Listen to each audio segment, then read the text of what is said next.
Hello and welcome back. This is Jacob and today we are gonna be continuing and finishing off the narration and character voice acting for the side story Here Are People SOWS. Alright, final part, so let's get this on the way. But as always, to anybody who is bumping into this voiceover through this very episode, you can find the full playlist in the description of the video and down below in the pinned comment in the comments section below. And also, if you wanna watch the entirety of the Sui storyline, which I would recommend if you haven't seen it yet, you can find all of the playlists pretty much neatly ordered from the first one to the current last one in the description of this very video. So enjoy and thank you very much.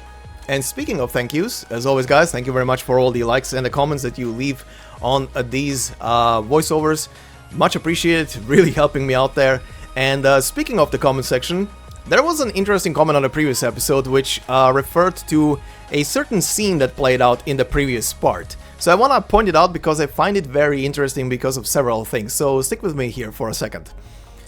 Basically from one with the handle of Annalise9011. First off, thank you for the comment, very informative. Appreciate all the comments you left from stuff from the Chinese clan and stuff like that. Really informative. And one of them was very cute. Anyway, on the mark of 1 hour 28, which is the scene between Zuo and Hesheng, where they have a little, tiny little, and I wish this would have been left the way it is apparently in the Chinese client, but they had a little thing going on between each other, and I find it very funny. But anyway, the comment goes as follow. Oh, is that how they translated it? That's a bit of a shame. The OG text goes along the lines of Hasheng saying a Yanese profanity, probably the Chinese equivalent of, and I do need to censor myself here, so apologies if I am censoring what you wrote, because this is the beginning of a YouTube video. I don't want YouTube to kick me in the shins. Anyway, probably the Chinese equivalent of effing hell. Is this how you normally talk? Followed out by Zuo, again, Yanese profanity, probably the Chinese equivalent of F you. I never talk like this. Which apparently is something that was memed over there, and yeah, it's a shame. It's very weird that they changed that if that's how it's written in the Chinese clan of the game, because I want to point one thing out, which I find ironic because of it. If you guys listen closely to the previous episode, there were two things where one major character, well, one major side character and operator actually kinda loosely cusses, and one was a direct, very heavy cuss from an actual villager from Dahuang. First off, if you paid attention, there was a villager who, and that was not me ad-libbing it in, the villager literally says, from what I found out from a dictionary online, the thing he says is literally Mother Pfeiffer. He literally says it. Obviously, I'm censoring myself here at the beginning of a YouTube video, you understand? But you get what I mean. He literally says a pretty hefty cuss word. And I did ad-lib it in right after the Chinese thing he says, so if you heard me say it, that was not me, you know, enhancing the moment. That was actually what he said. And the other thing is, and I don't have my notes here up right now, so I don't remember from the top of my head, but there is a specific phrase in Chinese that Grainbutts was using to essentially shoo away the monsters that were trying to attack the lumberjack at those points. And again, from the same dictionary, from what I saw, there is a couple of things that the thing translates to, and at the very bottom with an asterisk next to it, which said pretty much, depending on like moment, situation, specific use of the word, it also means F off. So I'm like, why is everybody else able to cuss now but not these two boys?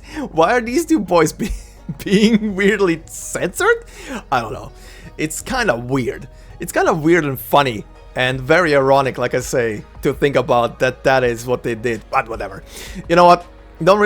I don't personally care too much. Like, if you wouldn't have told me that, I wouldn't even know about that. But now that I know it, I just find it funny. I personally just find shit like that funny. it's not a heavy censor or anything, it's just kind of like a this missed opportunity for, you know, memes. But anyway, it still exists, at least, in the Chinese client, I guess. Anyway, just wanted to point it out. Again, thank you for the comment, and the other comments you also left, which were, again, very informative. So thank you very much. So yeah, anyway, for now, let's proceed into the quick recap of the previous part, for those of you who want to skip it. As always, the timestamps are down below for every single one of the major sections of the video. Hit them and you will be right at the beginning of the actual part for today. But for now, on the previous part. We pretty much began where we left off with Shu dissipating into thin air and causing rain to fall and cleanse the land of the demonic corruption. And we also along the line start seeing later that as she dissipated,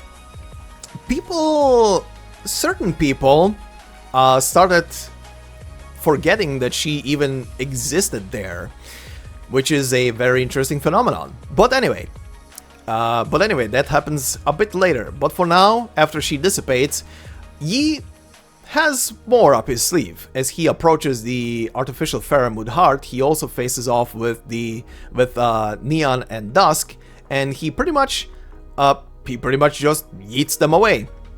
And they are for a moment gone, and he proceeds to pretty much corrupt the heart with more demonic corruption, which causes pretty much hell to break out, as all over Dahuang the corrupted creatures start flaring up, the drones go haywire, everything is hell, pretty much.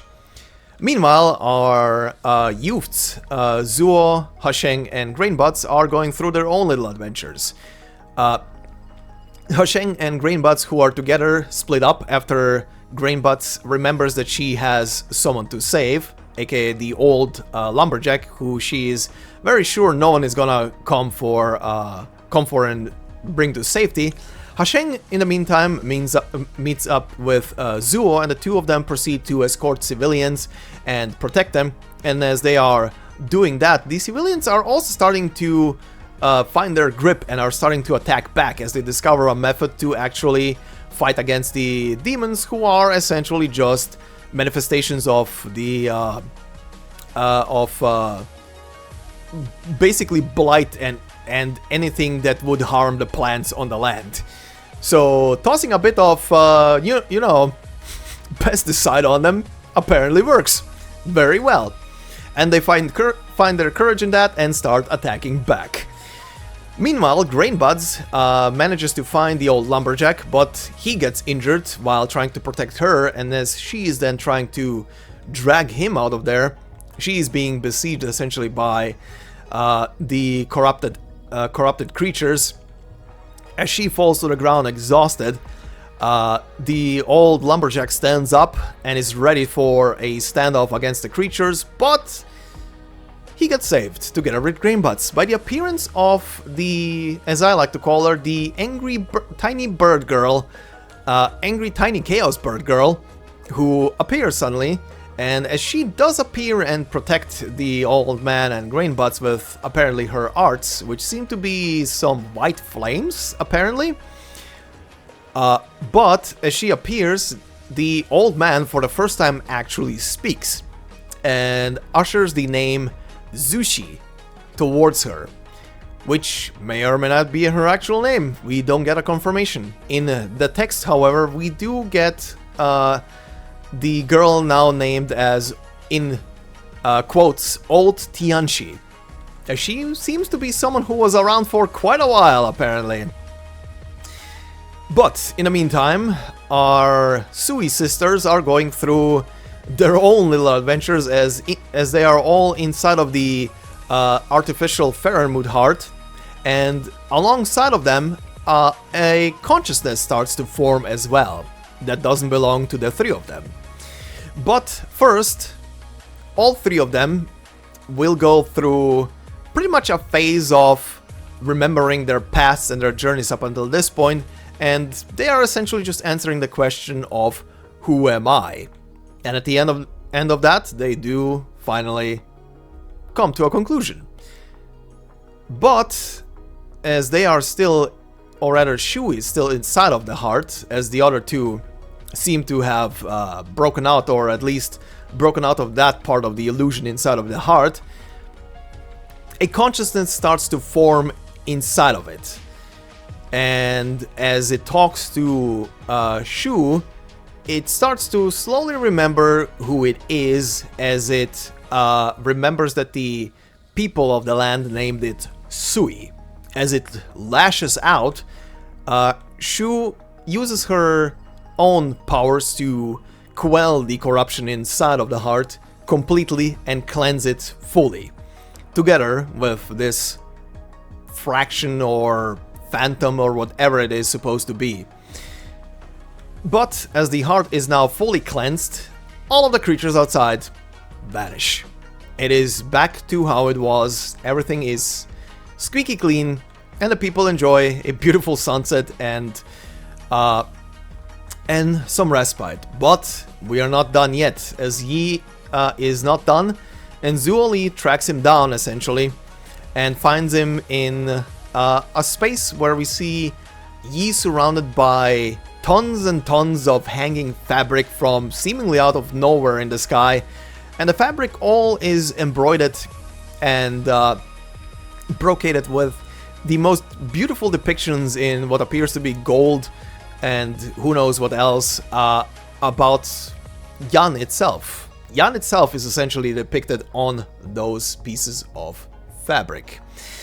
And as the two of them are pretty much preparing for a showdown, that is where we left off. So, with that said, let's proceed into today's part. And we are of course going to continue on stage number 9, titled Reap the Consequences. It says, the merchant closes his books and it moves through silk, coin and crates. Before I let you guys into the before cutscene, quick note here, this stage will be as always handled in a special case. This is the boss stage of course, so we will be doing the before scene, then the boss battle and the boss description, and then the after scene, and then continue and finish off and do double epilogues. You'll see what I mean in a second. But yeah, anyway, let's begin.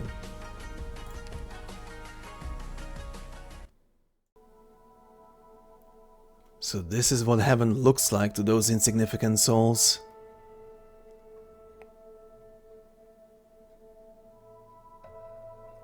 For the first time, I walked out of the chaos and void into these vast lands. Where did I come from? And where am I going? I still carry memories of that enormous body, and I seem to have some kind of divine power, as well as a lifespan that far exceeds those of the masses I see before me. But like a confused child, I followed the people I saw and imitated what they did. After a great length of time, I met 2 teachers.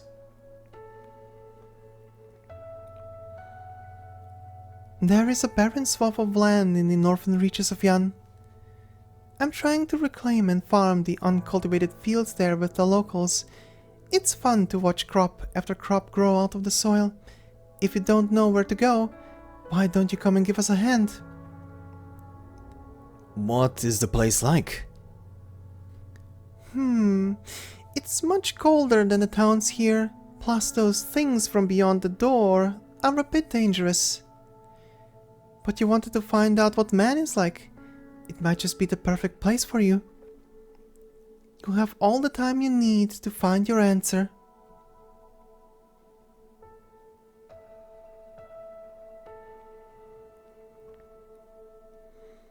That was when I found out for the first time that there was such a concept as camaraderie between living beings. Maybe this is why they were able to defeat those enormous beings? How strange. It was hailing furiously last night, but the crops are all fine. Maybe luck is on our side? Maybe heaven saw how hard we worked the fields and decided to have mercy? Yi, this is your doing, isn't it? I simply thought it would be a shame for a hail to destroy the hard work and effort that everyone put in over the last 6 months. Everything in this world and its lands moves according to its own set of rules. When a season's harvest is ruined, you can bury it to fertilize the soil and help the next year's crops grow even better. You saved this field's harvest this season, but how many fields are there like this one in Nian? How many mouths are there to feed at the mercy of heaven? You did this out of the kindness of your heart, but mankind needs to learn to survive on these lands by itself. Will you leave one day too? Of course. But this swath of land will be here forever. Life will exist forever. Everything under heaven has its own position, but we live between heaven and earth like rootless trees destined to drift about. No cause and no effect, no beginning and no end. Where should we return? Times change.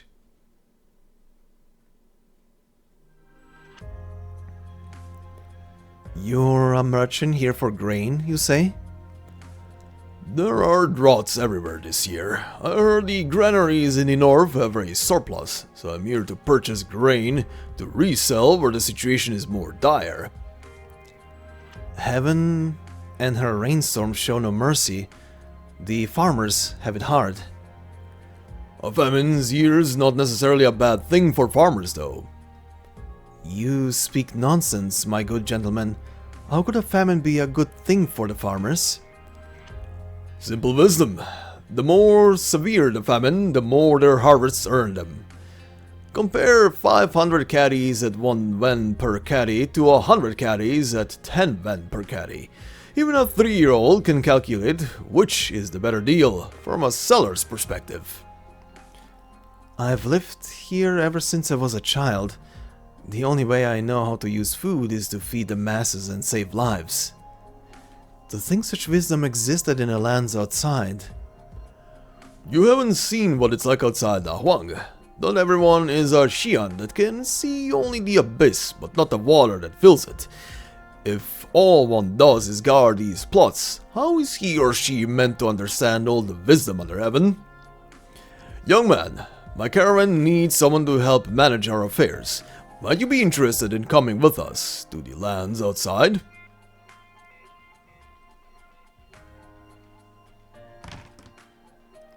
Get me a room.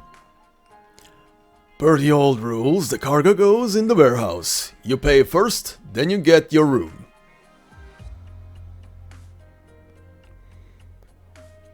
You said you wanted to get in the tea business because all the tea farms sprouting up around Changshu over the last 2 years. How come you bought out these inns instead? How much do you reckon a truckload of Changshu greens can earn when transported from here to Baijiao? And how much in tariffs will the court take? If the journey to Baijiao is uneventful, a 20% profit would be a fairly good return to me. Now, how much do you reckon I can make here with all the tea merchants coming and going, even the ones unwilling to pay their taxes? When you put it that way, certainly you are in a more lucrative business. But I also noticed that you withheld some of the cargo for the mandarins. Now that is my other line of business. The people working in the government need something to show too. Are you not afraid of the mandarins looking for trouble, or the tea merchants turning against you? That wouldn't be a very good bargain to them. Without me, the tea merchants would have to pay their fair share in taxes, or take the risk to find another route. Without me, the government would have to spend a hefty sum to get their hands on tips about smugglers, or say the merchants ended up revolting. How much would it cost to quell this revolt? A win for all three parties. Indeed, an unusually lucrative line of business. We've been in Changshu for long enough. I'm starting to grow tired of the cuisine here. Let's end the business off and head east.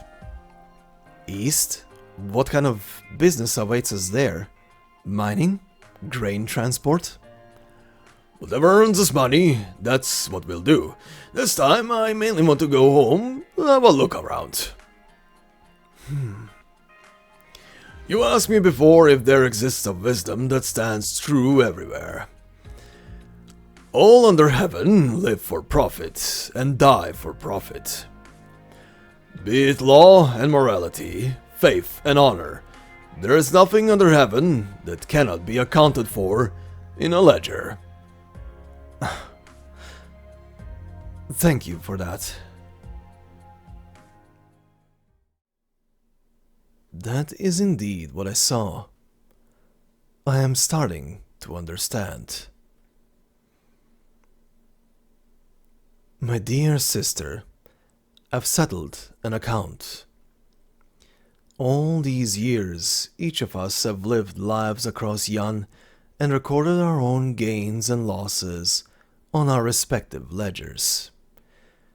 Dai found his own path, but he found himself an outlier in this mortal realm, a place in which he cannot love, hate, or even let go. A loss. Ling has lived a carefree life. This realm cannot bind her. She finds her own joy. A profit. And our younger sisters, not necessarily incisive, but they have little that troubles them. They are breaking even. As for Erge, our second eldest brother, well, Jie is dead, no matter how you slice it. A tremendous loss. Our family has been under the Yanese thumb for over a millennium. I truly cannot see how we are gaining anything from this transaction. Most important is you, my dear sister. Has the question of profit really never crossed your mind?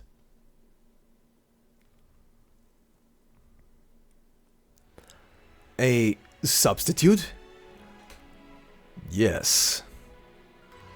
I place my bet on a conclusion for revenge and for us. How is it even possible? 1/12 is no match for the whole. What are your chances? How confident are you? I've worked this out over a long time. There are 19 lines on a Weiqi board, both horizontal and vertical. All the moves one could make have already been calculated.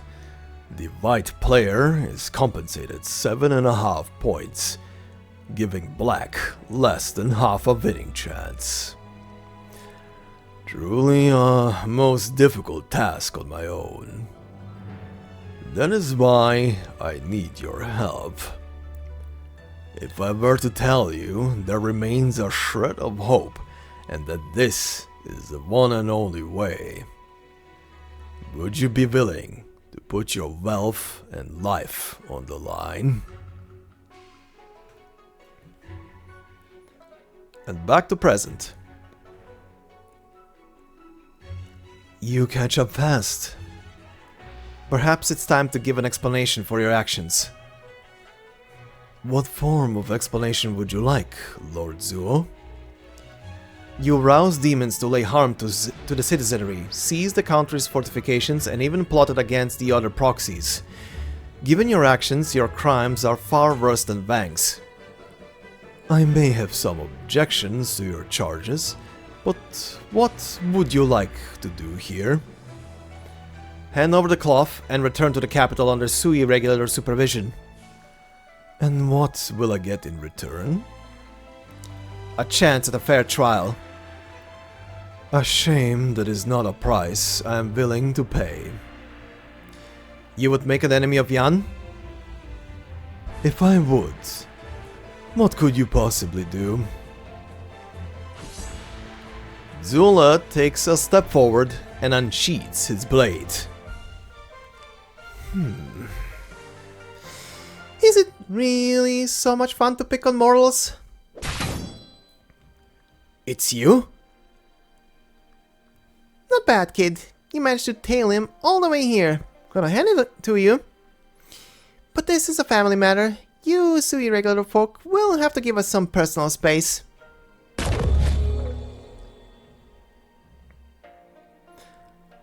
You escaped the heart. You are moving faster than I anticipated. Seems my little sisters have grown up. Don't talk like we're all getting along. What do you think this is, a test? In here I thought you were actually trying to off us. Don't be ridiculous. So you've been laying low all these years to weave this cloth. Making clothes out of Yan's splendor. Not bad. He needs this before he goes to see it. Having traveled all around Yan, I thought it a shame when I finally decided to weave Dahuang into it. So you two are in on this together? And he's finished preparing already? I should have figured. You get along with the Wei Chi failure the best. Don't act like you don't know what taking your cloth out of this place means. This is a straight-up declaration of war against Yan. And? You're Sange, my third brother. And truth be told, out of all the older siblings, you're one of the ones I like the best. I always feel like the two of us crank out some pretty sick ideas. Remember how I helped you sell fakes of Duck's paintings that one time? You what? But I'm sorry, this is way overdoing it, even for me. A shame. From the looks of it, you're not on my side either, Dusk. In your dreams. It's been a few centuries since we've had a family reunion with more than 3 of us. To think that the first thing we'd be doing is fighting amongst ourselves, just like all those years ago. What's the deal? Reminiscing on old times? If we can talk this out peacefully, I would rather us not come to blows. How could I possibly raise a hand against my little sisters? Drop the big talk already. It's 2 against 1. The odds are stacked against you. Well, we'll just have to see how it all turns out then. This time, not even the army of that great wild hunt years ago could stop me.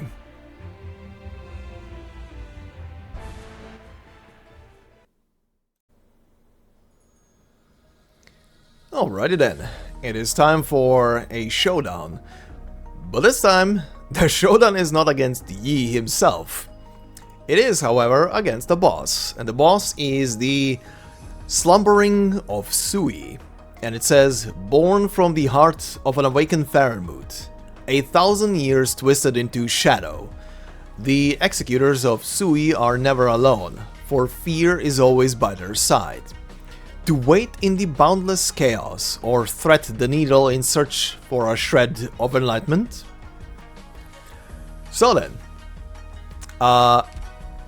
also as a side note here, this will be the team, and I wasn't doing this for the trimmed metal, but this setup and what I did during this recording, as you're gonna see it, it led to me getting the trimmed metal without even actually trying for it. So if you guys need the trimmed metal still or something, and maybe this will help, I don't know. But yeah, anyway, as always, I'm including characters from the story. Well, Lucy from the story. Chongye was not in the story, or Mulberry, at least not here in Dahuang. But, you know, why not assemble the Sui siblings? And the healer is there for safety. Let's put it that way. And, yeah, this will be the team. Sadly, I don't have a Zuo. So Chubai will do the trick. Anyway, enjoy the fight. As always, I will not be talking over it. And, yeah, let's go.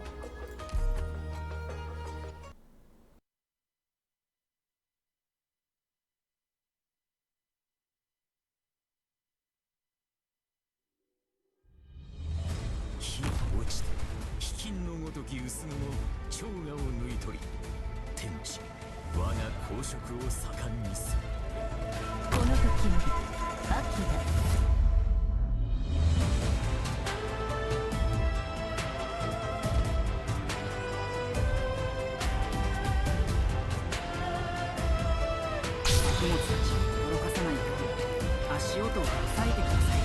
戦場って本当にご無沙汰なことだよ。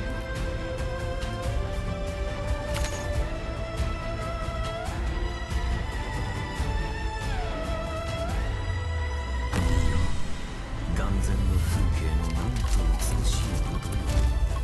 戦場となったことが口惜しい。一帯の安全が確認されるまで僕はここで調査を続けます。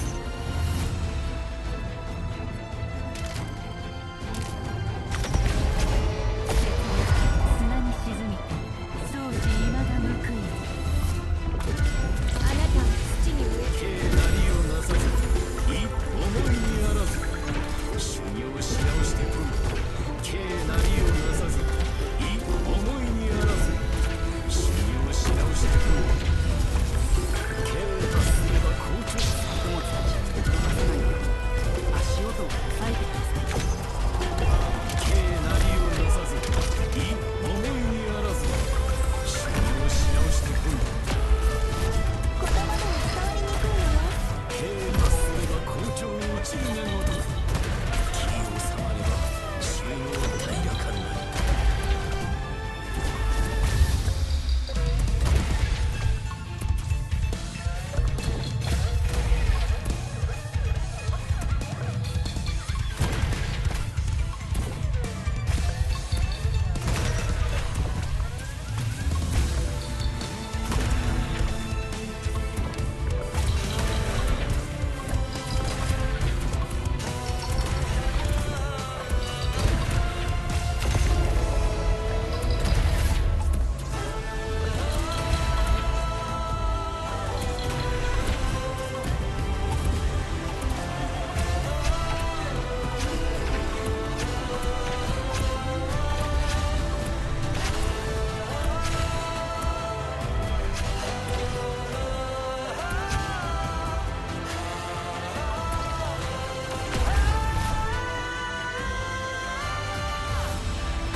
さっさとまた粗骨より草に生え荒れ地は送電となる。戦勝百式。作物たちを動かさないで足音を抑えてください。私の体の内部1400度にもなんだよ。敬なりをなさずい思いにあらず修行し直してこい。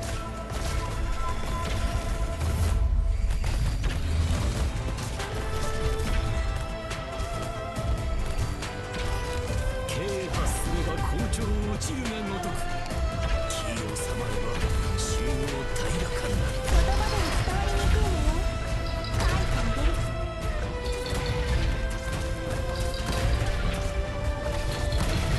この時は秋だ。問題解決は変わらず無駄よりなのだな。来年再来年そのさらに先でもいい。いつか大工場が天災も害獣も恐れることなく神農祭で備える作物が天に届くくらい高く積み上がってるような、そんな日がきっと来るって私信じてるから。 Not even disappointed that it's her on the victory screen. Anyway. Also, you've probably noticed I had the voices pretty low because I brought along a bro that talks a lot during that fight. But anyway, that was the battle. And yes, that apparently that setup brought me the trimmed metal without even trying for it or even aiming for it. I didn't even know what the requirement was for it until that popped and I was like, huh, well, I got that, I guess. Then I saw it. But yeah, anyway, we are gonna proceed to the after scene now. So let's go.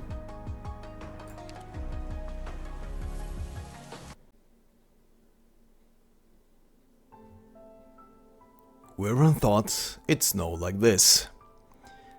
The field's ridges have been covered with a thick layer of despair-inducing white. The bits of yellow dotting it are the heads of grain that were laboriously planted only a month prior. How many plants would still be alive after 10 days? One dares not think. A muspie stumbles around, barging into the silent field of wheat. Even the sparse crops in front of it are an unexpected joy. It sniffs around carefully, calculating how much it needs to tide it over and how much would be left to take back to the cave to feed its kin.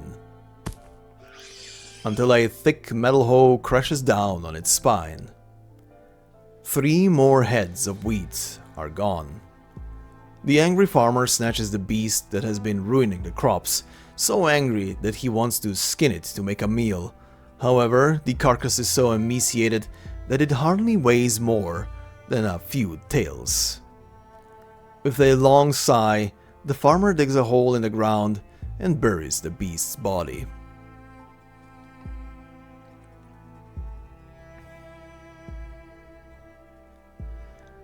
Poor thing. Hardship strikes at will. Such occurrences are common. If the wheat dies in this freeze, how many people will perish next year? A great many. But there will also be many who come to their aid, and a lot of them will survive. Life itself will not cease.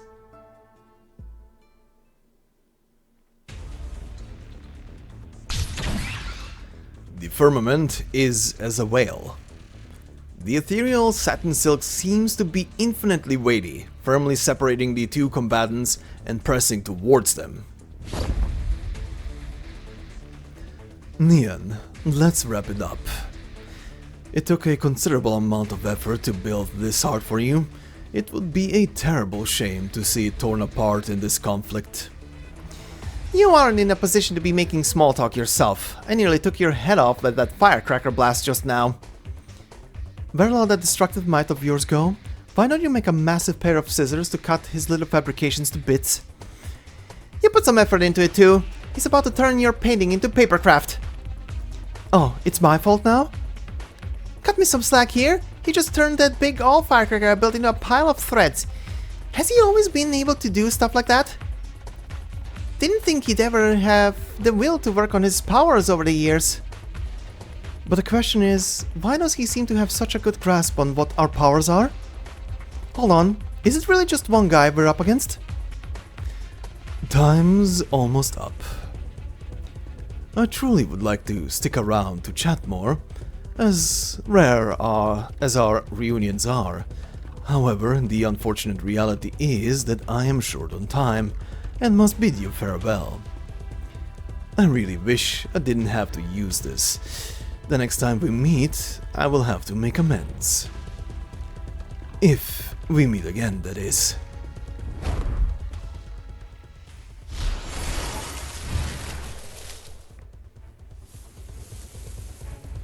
To think you'd strike down your own sister. What a disgrace. Shu? I didn't think you would just go and disappear altogether, but are you alright? I sincerely hope you weren't just trying to scare us on purpose. Think of it as a much-needed rest. Sorry for worrying you. And here I was wanting to see my little brother again. Lo and behold, the scene I come back to. Does he really not see this place as home anymore? My dear sister. I know that look. That's the look on your face whenever you've done something wrong. How long has it been? 67 years. Then you'll have to stay for dinner. If you have anything to say, you can say it at the table. I'm sorry, my dear sister. I can't listen to you this time. So you're taking orders from someone else now, huh? The one who's behind the curtain this whole time. How much longer does he plan to stay hidden? Whatever it is, wouldn't it be better to tell me face to face?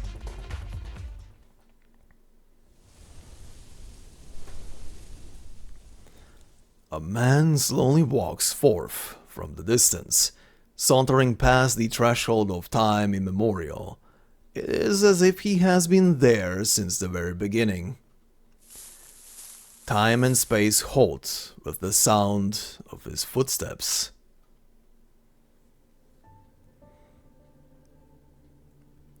You finally decide to show yourself. There's a whole crowd. What a lively gathering. You all are still inclined to such excitement.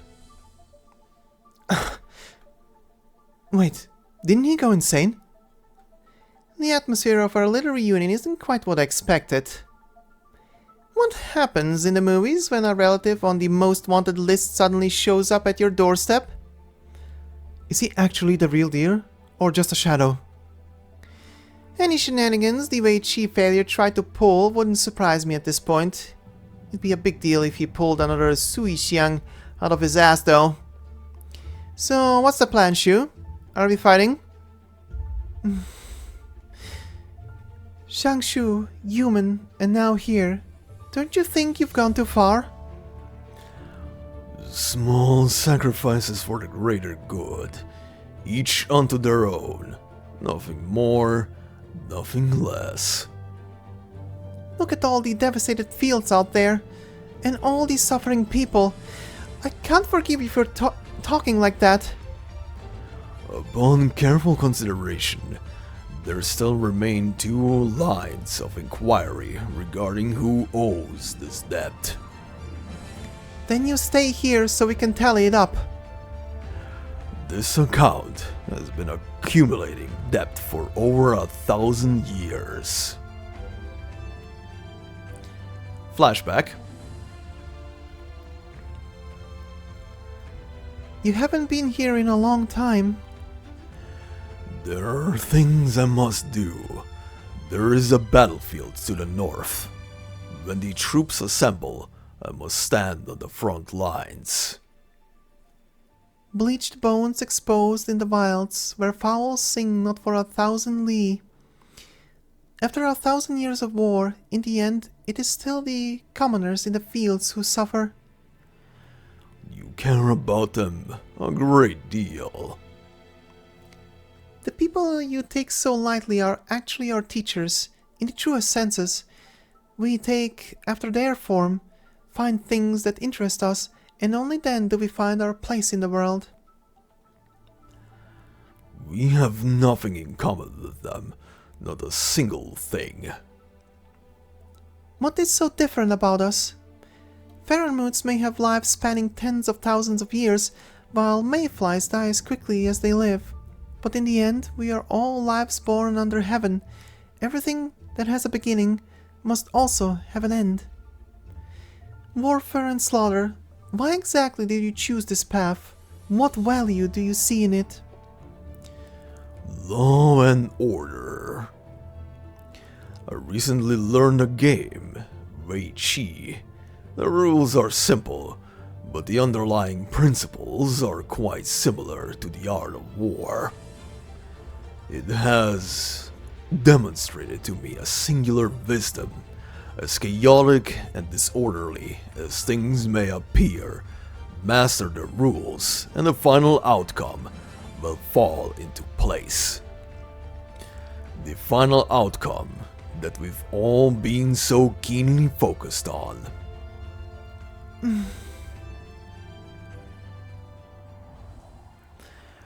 This dead silence. This is the outcome that you see. Not just for us, but for all things living in these lands. How ironic. If death is the effect, then does that not make life itself the cause? Do you never get tired of standing watch here? Everything in existence is worthy of being cherished, just as it is now. All things have their time. People, beasts, mountains, water, grass, trees. They are all alike in this regard. That is the Tao that people speak of. The grass becomes lush and green every spring. We have come, and we have existed. Is that not enough? So, you resign yourself to this end. That's not what you really think. I was simply wondering, have we ever lived as our true selves? Wait, don't tell me you... I've been contemplating this for a long time. Calculating. Finally, I have seen another outcome. Not far away, a green sapling pokes its head out from underneath the snow. I know you can still see it, Shu. The haggard man stretches out his hand, his fingertips still covered with rough calluses. Can you read my palm for me? Endless solitude, kalpas blurred, death nigh inexorable. I'm very much looking forward to that. I shall be waiting.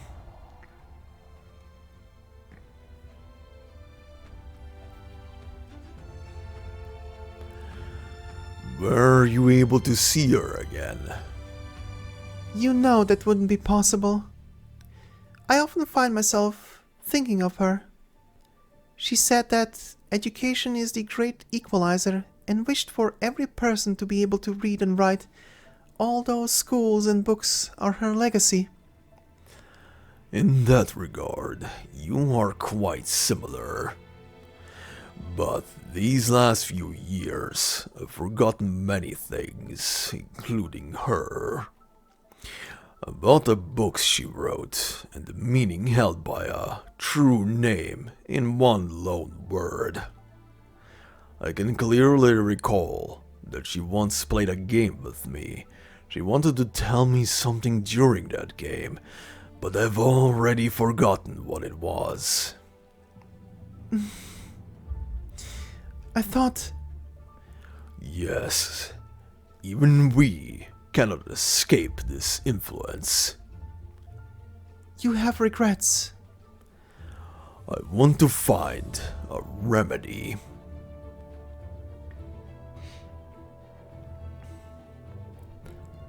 A 181 fragments. Everyone thought you had lost your mind. Perhaps. What do you intend to do? I wish to return to that husk. I require its power. I will slay it, and then I shall become it. And using its power, I will plot a great windfall for all beings in this realm. It'll cost you your life. But the rest of you will live, and truly be yourselves. Shu, lend me a portion of your power. The 12 of us, with each additional portion of strength, comes another chance at victory.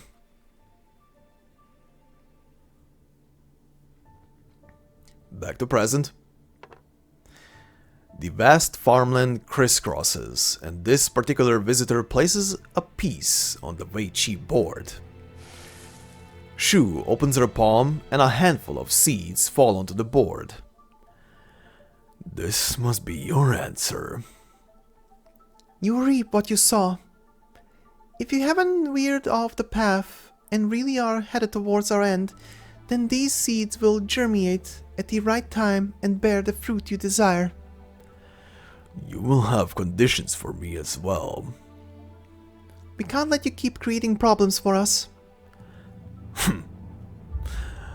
And so concludes the discussions concerning my affairs. If there's anything else, you should speak. You've really grown up, huh? Ready to fly the nest? I'm 1,000 years old, my dear sister. I can't stop you. We had a big argument the last time I left. Could you leave me something to remember you by this time? You've already woven all of Dahuang into that brocade of yours. What else do you want to take from me? If you have a bit of remorse in there, you'd better come back alive. Fair enough.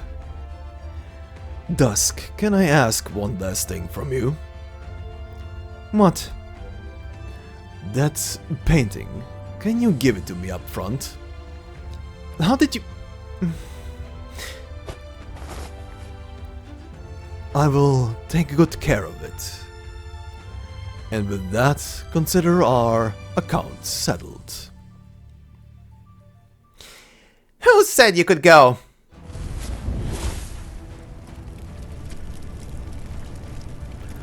You again.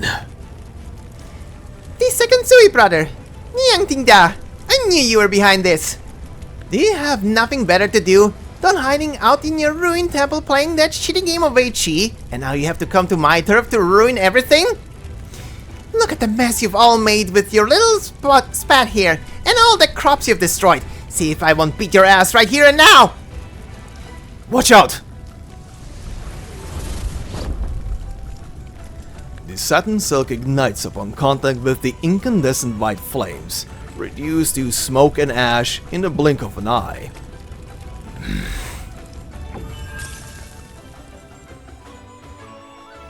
Origin new mods that can reverse decomposition? When did you learn how to...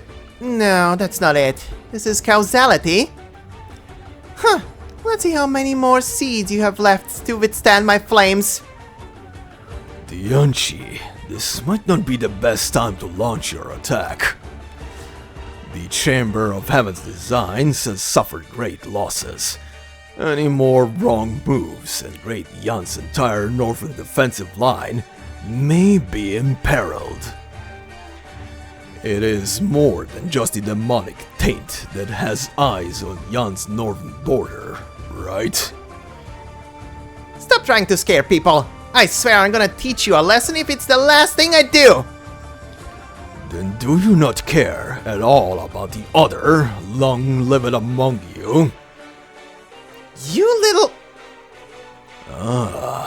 You feign lunacy to protect your mind from demonic contamination, but you've not forgotten your true purpose at all. Weigh the pros and cons. Surely, there's no reason you shouldn't be able to come to some accord. Until we meet again.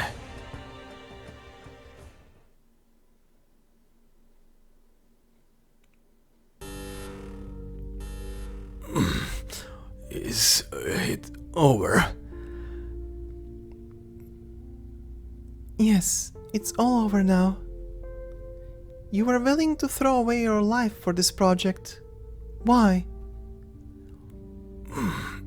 To become renowned for such a grand accomplishment. And then what? I have a dream. Cities interconnected for 10,000 li, stretching to the Palace of Heaven. No longer would anyone across this great land want for shelter from wind and rain. What is the point of being a Tianshi without any accomplishments to his name? Must you stand head and shoulders above the rest in order to lay the bricks of the city of your dreams? Are you one of the heavenly Xians? I'll trade your life for your dream.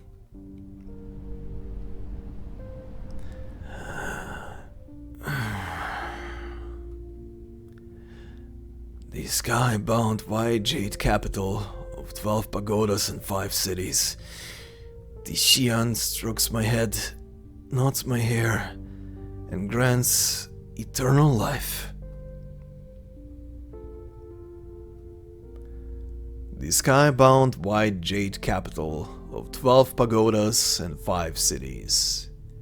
Alas, could I get mansions of 10,000 chambers, I'd shelter all the needy under heaven, blessing them with joy.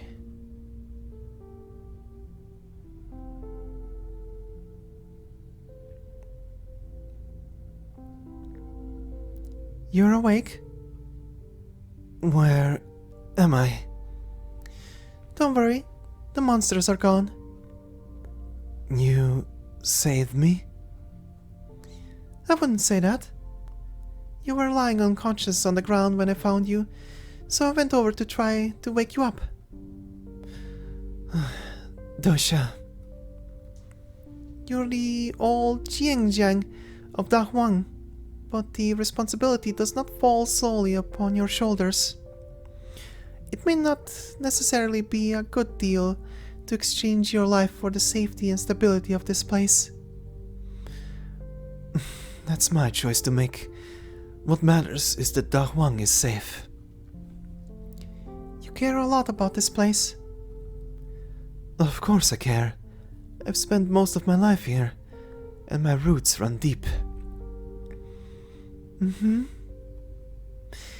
Take care of yourself. I'm off.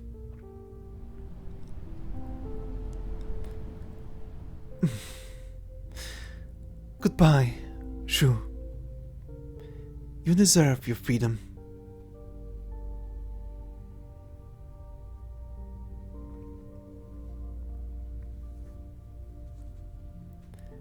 The incubator. The rice plant can still be saved. There's still hope for the experiment. Here you are. I found it! Found what? This is the one rice plant. The one that survived the Wanqing project's experimental plot. It isn't impossible to grow crops on regenome-contaminated soil. Loshi's experiments proved it. Wait. You're... Judging from your clothes, are you a Shoya Tianchi from the bureau? I don't think I've seen you before. Yes, I haven't been here very long. The young man scratches his head in confusion, as if he has forgotten something. It is as if he has dreamed a long dream, and the emotions from it still vaguely linger in his heart. He just can't remember the people he met or the things he encountered. After spacing out for a spell, the young man cracks a smile. I'm an apprentice of the Tianchi Bureau, called Hasheng. I guess I ought to call you Laoshi now too. Hello, Hasheng. I just discovered a very important crop, one that can grow on soil contaminated by originium. This has been a long-term project. As long as this crop can be widely distributed, we'll be able to reclaim tons of wasteland into usable farmland, and nobody will go hungry ever again. It might take a while to reach that goal, maybe even a really long time, but at least there's a glimmer of hope now. In that case, are you willing to devote the rest of your time to that goal? Yeah. I wish you luck. Do your best. I won't keep you from your research any longer. Saikin. Huh? You're leaving already? I was hoping to tell you a bit more about the project, and maybe get a few pointers. That's alright. I trust that you'll be able to accomplish your goals. Saikin.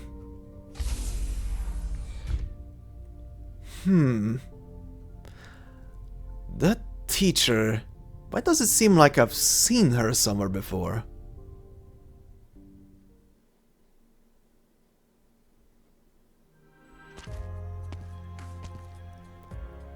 Off to deliver the goods, Laobo. How are food prices this year? Famine here. Each caddy of grain is 3 yen more expensive than last year. I suppose when everything's accounted for, your coin sacks have been heavier than it was last year. That's not necessarily a good thing. Farming's all about putting food on people's tables. Never heard of farming to get rich. Let me teach you a method to make a little extra money. Just keep it in the back of your mind when you're selling your goods. Sell your highest quality crops locally at a normal price to increase your reputation. For your average quality stuff, mark up the price and hire a caravan to ship it far away as a novelty product. What are you going on about? Never anything so silly. The best crops are for family and friends first. You sell the average quality stuff and then use the rest as feed. You youngsters have way too many sly tricks.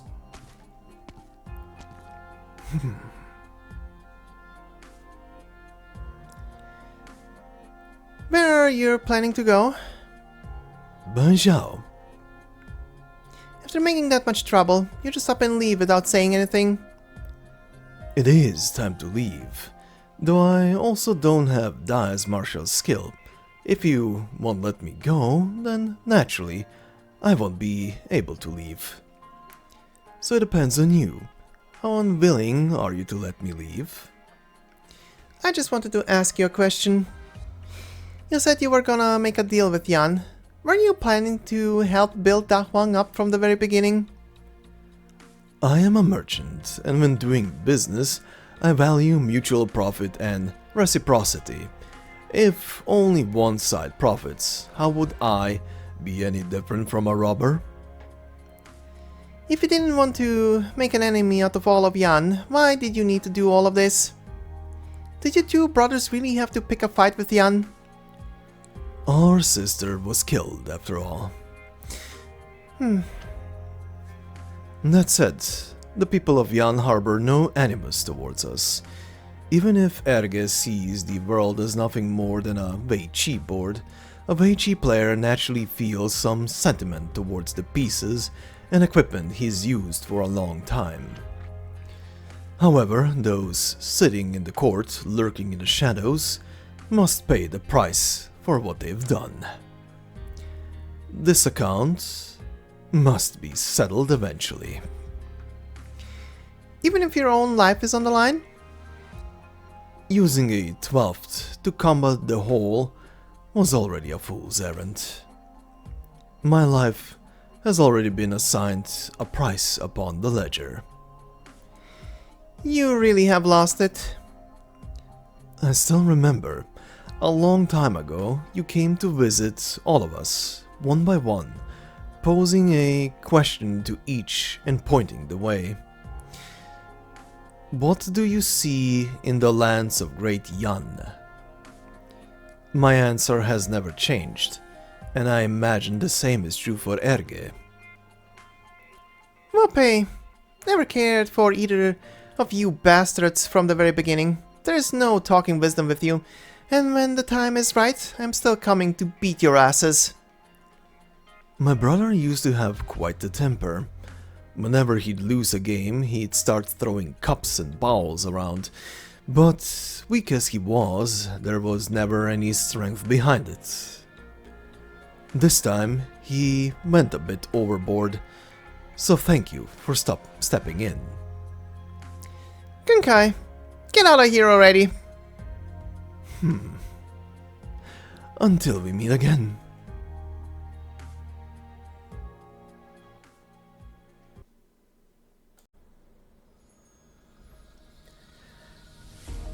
Alright, there is several things in here that I want to say that I want to say about that cutscene, but I will leave that for when we finish off everything today. As always, I will talk about the story and characters at the end of the whole part, but I want to say this. I just want to say this right now, while we are after the cutscene. So much tension and build up, and it being resolved by angry chaos gremlin bird. Mwah. You gotta appreciate the tiny bird tsundere energy. The tsunderes will demolish everything in their path. Anyway, that was beautiful. That was really beautiful. But anyway, we're gonna talk about this at the end of the part in the outro. For now, let's proceed to our final cutscene here. As a quick reminder, after we're done with this cutscene, we have one more thing to watch, which is gonna be technically a prequel to everything, but we're gonna treat it as another epilogue to round out our story, and it is obviously gonna be the operator record for Shu. But first, our epilogue cutscene. SHST-3 Brave Wind and Rain. The wind and rain are cold. It is dark at the top. The game draws to a close.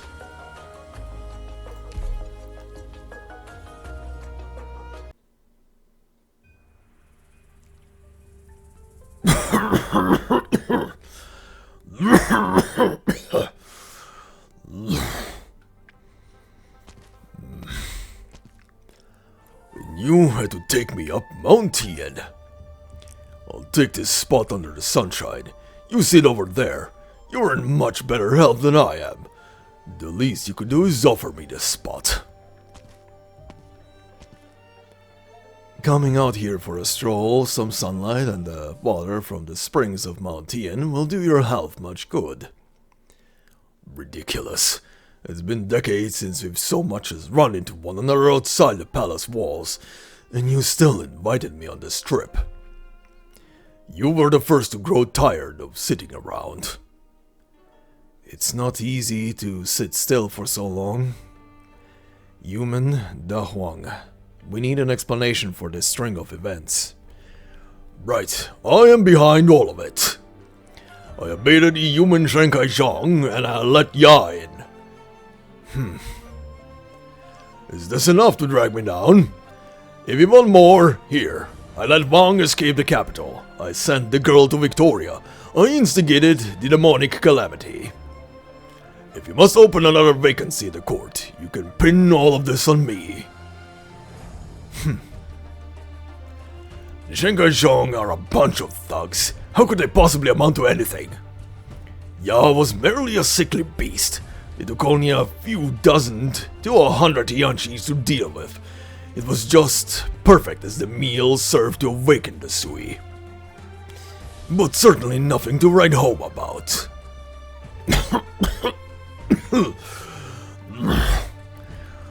In the end, I'm a sickly old man too.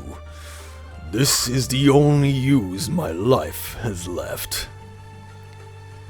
You never been troubled by things going out of hand. No, you're never troubled by anything. There is much that troubles me. I'm afraid of the unpredictable, sinister human mind. I'm troubled by the trends I've seen. Going with the tide, one man pulling at each end. It's all for balance. But now the convict has toppled the Meichi board. Is it still possible to sue for peace? Humans' repairs are complete, and it is on its way to the capital.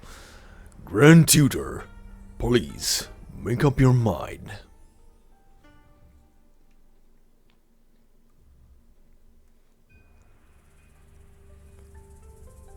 A letter of reinstatement? I shouldn't have been the one to deliver this. The Imperial Court is already aware of the Dahuang affair and the acts of the two perpetrators.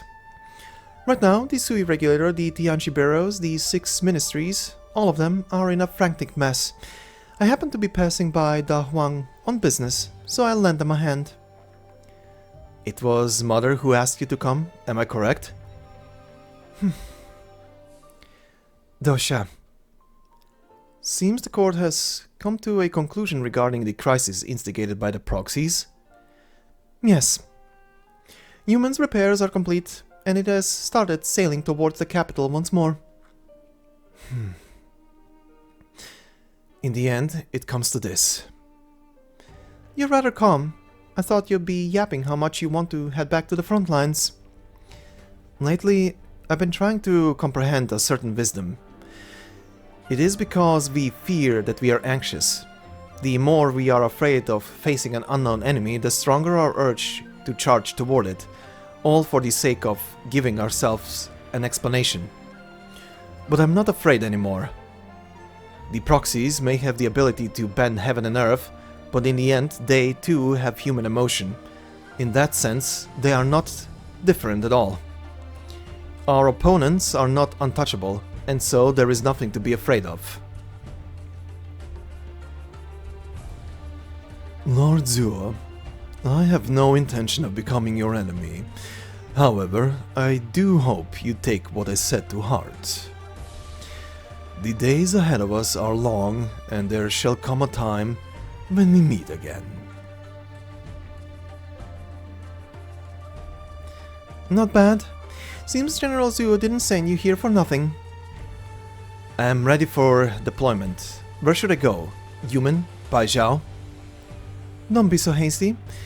We'll have you get back to your old role. There is a place that comes into contact with the proxies quite frequently. The court isn't completely oblivious to them, but per protocol, the Sui regulator should launch an investigation. Rhode Island?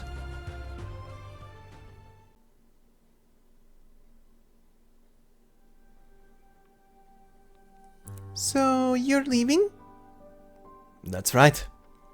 These seeds, some of them sprouted, and their originium resistance is much higher than anticipated. It's time to take them to the fields outside for further cultivation. Wouldn't that be tough? It's no different from what I do in Dahuang. When are you coming back then? First, I need to take the seeds to the grain cultivation bases all across the country and produce the first test crops. Then, based on how they adapt to different soils, develop a suitable cultivation method. It might take more than 10 generations to get accurate results. It might be a while. 1 generation takes a year, 10 years. That's really long. That's long enough for Mian to get as big as his parents. Maybe it's not actually that long. After we switched to the new feed, the stock beasts all started to grow really quickly. It's like they double in size every day. But 10 years, that means waiting for the Bangwangao trees to grow those sour fruits 10 times. When I think about it that way, that kind of feels like an eternity. Let me see you off. Enveloped by the sound of flute, the two are trailed by the setting sun. On the muddy road, there are 2 sets of footprints leading into the distance.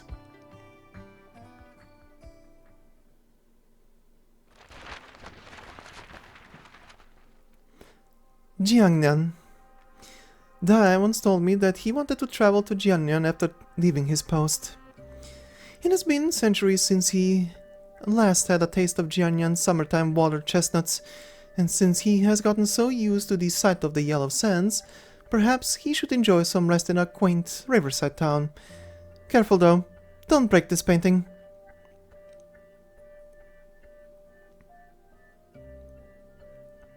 Ling was never able to forget that desert. She doesn't actually like war. She simply likes how valiant warriors look on the battlefield. Who wouldn't? The flames of war do not burn in the painting. There is only a column of smoke rising in the vast desert as the sun sets on the endless river. Enjoy your drink in peace there, and be the poet you want to be.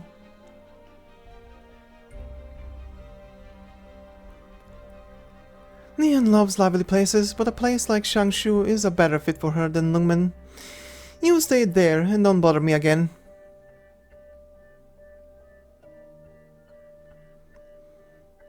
Erge. I should have painted him a way cheap board and nothing more. Calculating emotions and terrible aesthetic sensibilities, this garden is yours. I don't want to ever have to see your face again. In the end, you didn't give yourself a way out. Huh.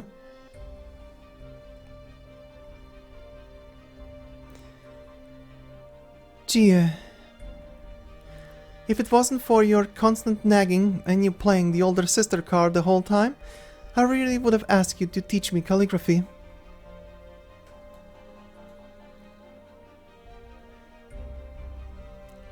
This will do. Despite all the effort I put into it, who knows if these paintings will remain when everyone wakes from their dreams? Does it really matter either way? When you have visited a place and seen all its sights, everything is but a pipe dream. What more fun is there? With all of you here, I am not lonely. The painter sets her brush down and withdraws. The sky is as clear as a blank scroll. A flock of foul beasts flies past.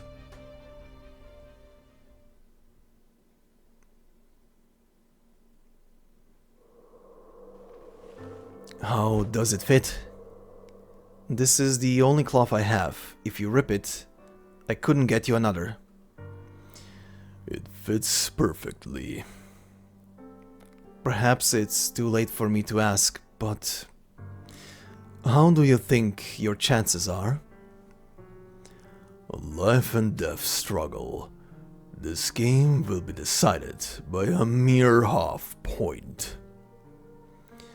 From the sound of it, you could easily lose everything, and you are beyond the point of no return. When will you make your move? Everything is ready. All we need.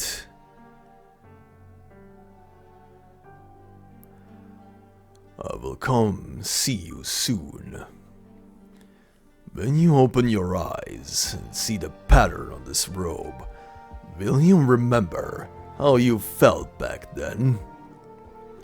1,000 years ago, that fear deep inside our souls, that disgrace etched into our bones. You'd best remember. I will come see you very soon.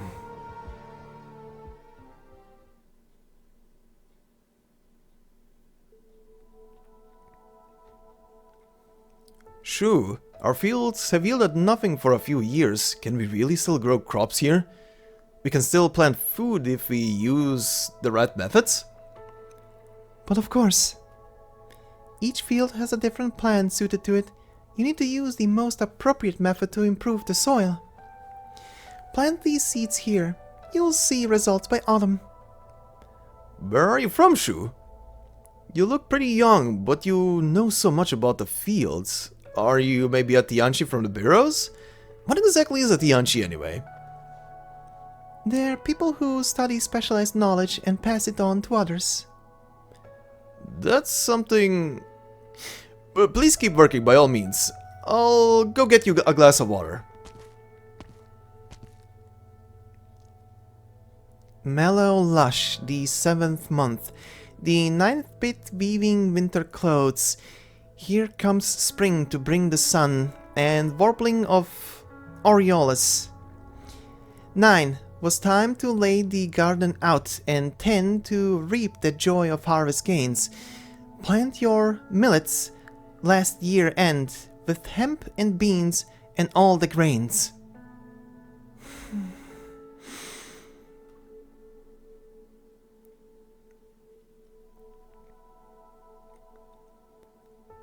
Mellow Lush, the 7th month.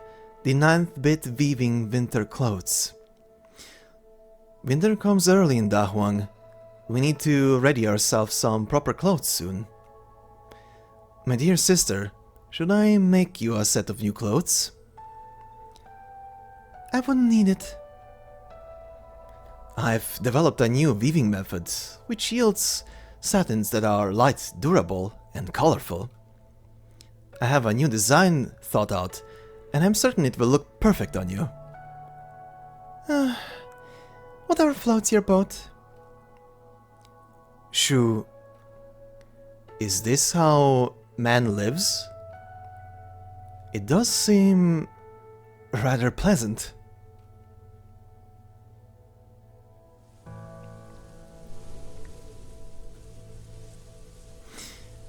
Yes. You've truly lived now.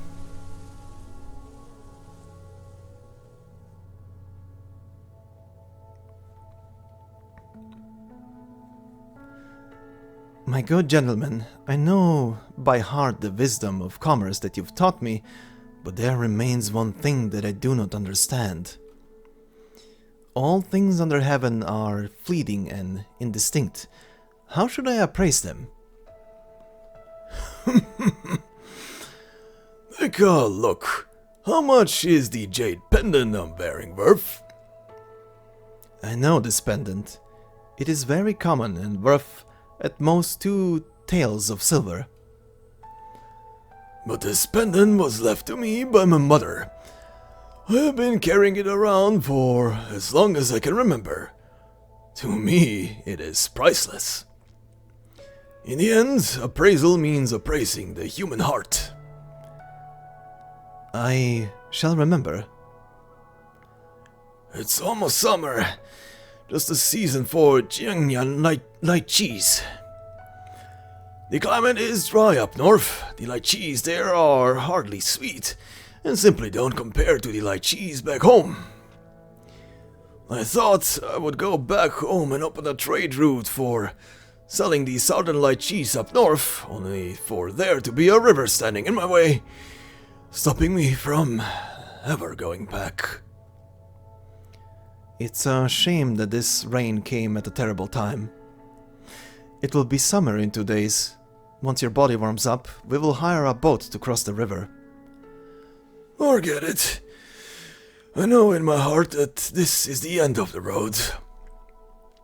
Why must man always go against heaven? How old are you this year? Ages are not very meaningful to my kind. But if we must, I will be exactly 50, come Shu. I can tell you are not quite the same as mere mortals. I envy your long life. Still, now that I consider it, such a long life would be full of hardship. No matter what you are, I am 83. You have followed me for so long. It certainly wouldn't be a bad deal for you if I called you my adopted son. Indeed, I was fortunate to have met you and seen the boundless sights these lands have to offer. Fate brought us together. I have nothing much to give you, aside from that worthless business. This one mantra is all I have. All under heaven live for profit and die for profit. I have been reciting this mantra from the day I began studying business, and it helped me triumph over many rivals. But if everything under heaven could really be summed up with just the word profit, this might just be a rather boring place. I don't have much time left, and can't walk much farther. If you truly have such a long life ahead of you, then go and see for me. Walk this great land. Go and see for me whether there is really some kind of great windfall that profits all under heaven. If you truly do find it, I will remember. I will go and see.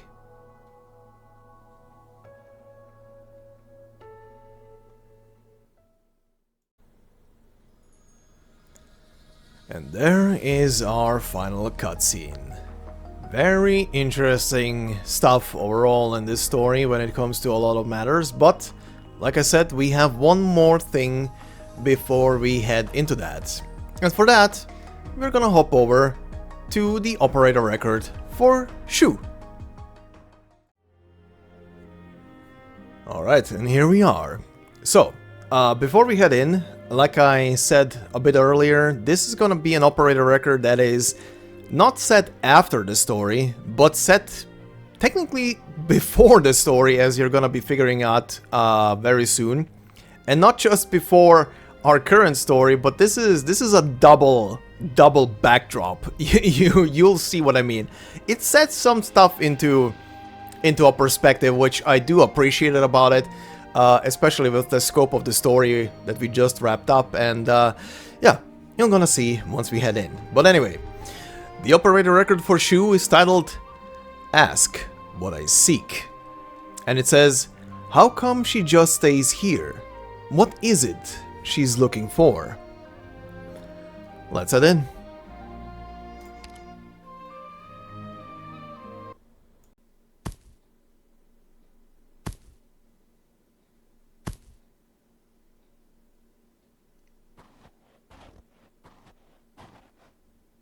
Who are you?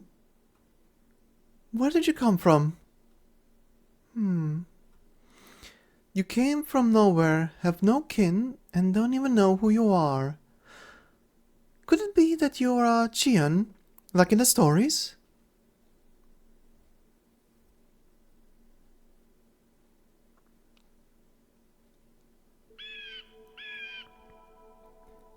Jinja, when insects wake. The weather finally clears up after a few days of early spring rain. A square platform sits in the center of the public square, It resembles both a stage and an altar with a statue silently standing on top. It is a sculpture of a simply dressed woman with facial features hard to perceive, but one can easily tell where her gaze is looking. A boy carefully offers a verdant seedling to the statue with a deferential bow. Shennong, bless us. Everything has to go smoothly this year. Daoshi? I was looking for you, and the soil samples I asked for. What are you doing here? The boy turns sideways, trying to obstruct his offering from the other's view. We'll be transplanting the seedlings in 2 days, and this year is the first. I'm taking charge of an experimental field. I'm really worried that something might go wrong, or I'll do a bad job. I've heard from my Chiambes at the bureau. They always come here to pay their respects in moments like these. I'm pretty new, so maybe Shennong will be kinder to me. What have those elders been teaching you youths? Will you stop farming if something does happen? The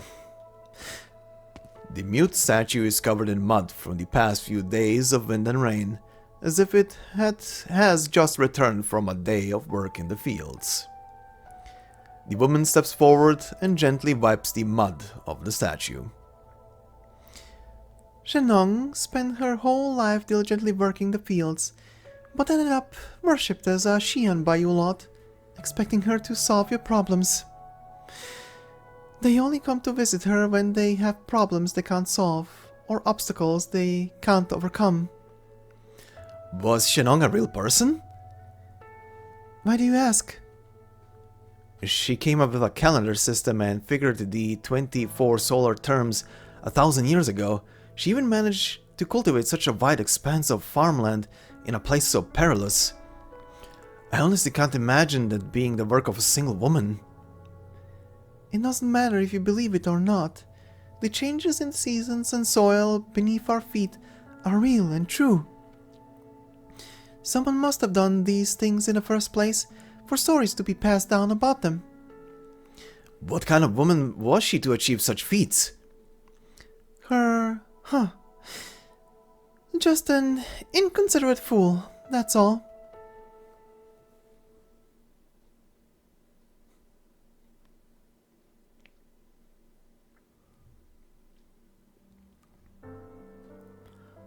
What does this continent look like from above? What? You told me your body was once taller than a mountain, and the clouds floating in the sky did not even clear your shoulders. What was the view like up there? The endless stretch of mountains you see are undulating slopes of earth to me. What you take for towering trees are more or less the seedlings growing by the roadside here.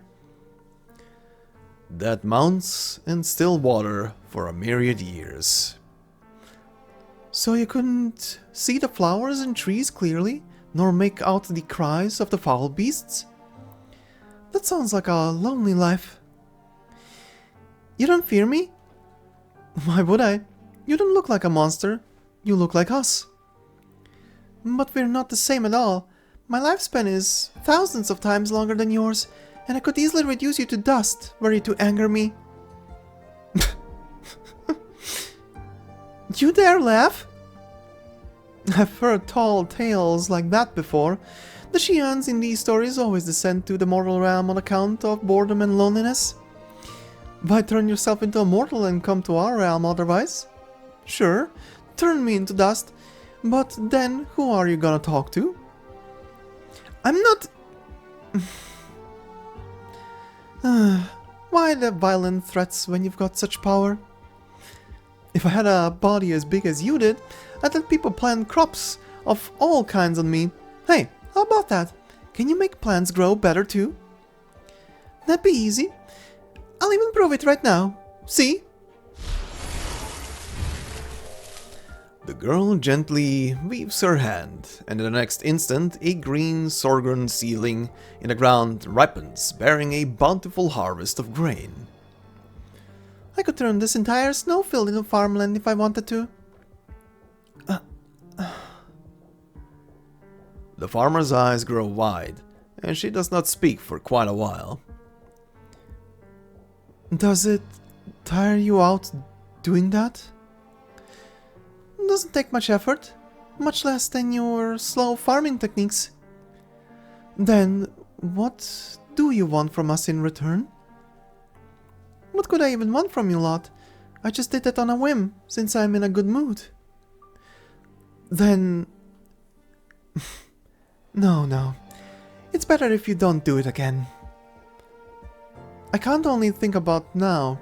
You helped us today, but what if your mood turns sour? You might just leave us. If we were to depend on you, then wouldn't the crops here vanish once you left? We'd have forgotten how to grow our own food and we'd end up hungry. So it's best we work hard on our own to cultivate the land, and we'll free ourselves from those anxieties too. I've met many others who witnessed a shred of my power and immediately started begging me to grant them more. But you, how much land could you cultivate even if you were to till the fields until you died? However much I can. I just have to try my best. I'm sure someone will continue what I started after I'm gone. That doesn't make sense though. You said you can't only think about now, but you changed your tune to I just have to try my best? Makes sense to me. We mortals can't turn our wishes real like a Xian can. We push ourselves and live with aspirations unrealized. That's normal, and it keeps us grounded. Keeps you grounded? Here. What's this about? I can't learn your supernatural farming techniques, but I can teach you how we mortals do it. It's a bit slow, but it works. Learn how we farm, and you might just understand how us mortals think and feel too.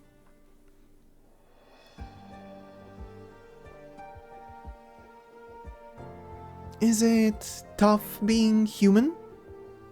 Of course. Just look at the frostbite on my hands. I'm still young, but my back already aches on rainy days. I could take you somewhere else, a place with picturesque views and spring-like weather all year round. You wouldn't have to labor like this, and there's so much food over there, you couldn't finish it all even if you were to live 10 times as long. I knew it. You were afraid to be alone. You just want some company, right? But I think I'll pass. You don't believe me? Of course I believe you. This great land is so vast, I'm sure a place as good as that exists somewhere. But I'm afraid that I'll never want to come back after visiting your utopia. Our mortal lives are too short. As long as I can grow these crops right here, I'll be satisfied.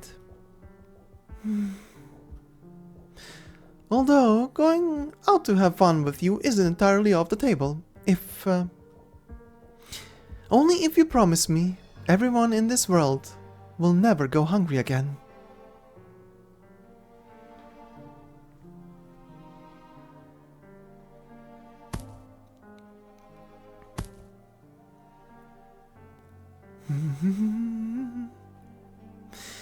You're in a good mood? Of course. Look, the seeds I tried planting here have sprouted. Now we have another crop to feed ourselves with. Give it a few more years and we'll manage to turn this patch of barren land into fertile fields and grow enough food to sustain several more villages. Those villages, you know the people there? No, not at all. Then why do you care about them? Well, isn't it normal to worry about others? To help each other out? You keep yourself alive just on your own. What have they helped you with? Maybe they can't help me now, but in the future they might. So you give them food now in exchange for a possible future payoff? You can't really put it that way either. Oh, I almost got lost in your questions. You've lost me too. I remember a phrase from a book written by the sages. All men are kin, as with living things. It roughly means that we should care for everything and everyone, like the plants and trees. I'm bad with words. I can't explain it well. I just think the plants and trees right here are pretty and want to grow more of them. I don't like how hunger feels, and I don't want anyone else to suffer it either. A Shian like you couldn't know what starvation feels like, how unbearable it gets. So what's it like? Your stomach hurts, your organs feel like someone's twisting them, your body loses all its strength and you just feel empty and non-existent. As if your body's experiencing every suffering on this land at the same time. And how does that feel? Like when a most beloved relative or best friend passes away and you know they'll never come back.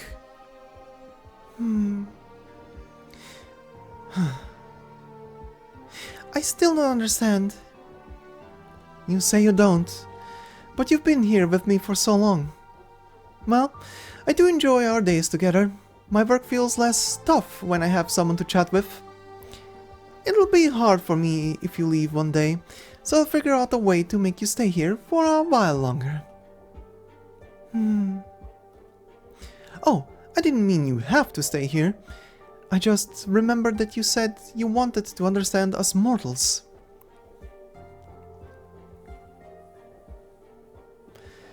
Can you feel happiness now?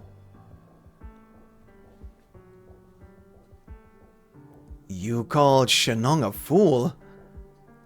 Have you heard the old farmer saying you can't look up when harvesting? You have to keep your head down and courageously reap the crops before you. Once you look up and look out at the fields that stretch to no end, you won't be able to move. Humans live only a few short decades and lack the luxury of time to care about what will come after they're gone. Focusing on what's in front of you is tiring enough. But once you lock in on something, you'll achieve many things before you even realize it. Can you guess how far Dahuang's field stretched when Shennong passed? Maybe half of what we have right now? Or 1/3? See that hillside to the south? Back then, the field stretched to the foot of that mountain. That small? The conditions then were incomparably worse than what we have right now. We didn't have these originium devices, and it took so much effort just to pull a proper plow through the fields. We couldn't dig up the rocks or the mountains, nor the permafrost up north, so Dahuang stretched only from that hillside in the south to the Shennong statue right here. Where was this recorded? How do you remember it so clearly? Where exactly? I've forgotten myself. The books say Shennong wanted to cultivate the land up north in her later years, but eventually succumbed to illness on her northward search for the Shengu super grain. So why does this statue face southward? Shennong labored her entire life away just to prevent her fellow man from going hungry and cold. She would have been very attached to the people of her hometown. That's probably where she was looking, in her final moments. Actually, what made you decide to become a Nongyetianshi in the first place? When I was young, I learned how it felt to starve once. Since then, I decided I wouldn't let anyone else go through that. So you also suffered a famine? Well, that was long ago. Just like Shennong. Dahuang has many farmers in Nongyetianshi that have more or less have similar reasons as to why they're here. The sun gradually rises as the spring breeze blows warmth into the air and onto the people. The wind pushes the clouds away, letting a slanted ray of sunlight shine onto the statue's surface. I'm suddenly thinking about the various legends we have here, Shennong, Excavator, Yan. We still don't know if they were historical people or just myths. Could it be that Shennong wasn't just one woman? She only hoped for more to follow in her footsteps instead of remembering who she was, so she hid her identity. But this way, no one really remembers the person she was. If someone like that really existed, do you think she'd care if the people here remembered her name at all? If she could see what Dahuang has become? Or maybe she was just shy and didn't want to leave her name and likeness behind.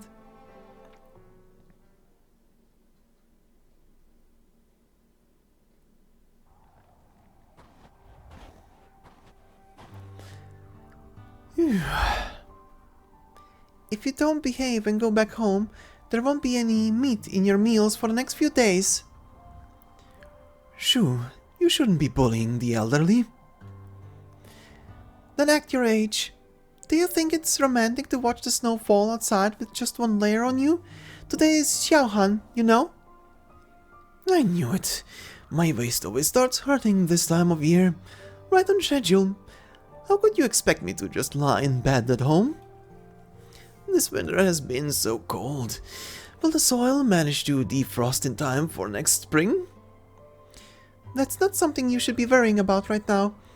Keep neglecting your health and you might not even make it to next spring. That won't do. I'm planning to go north again when spring comes. I got lost in the northeastern forest last time, so I'll try walking west this time. You're trying to anger me. Once you're in the ground, I'll have them build a statue here, looking towards the north. That's always on your mind. I couldn't ask for anything more.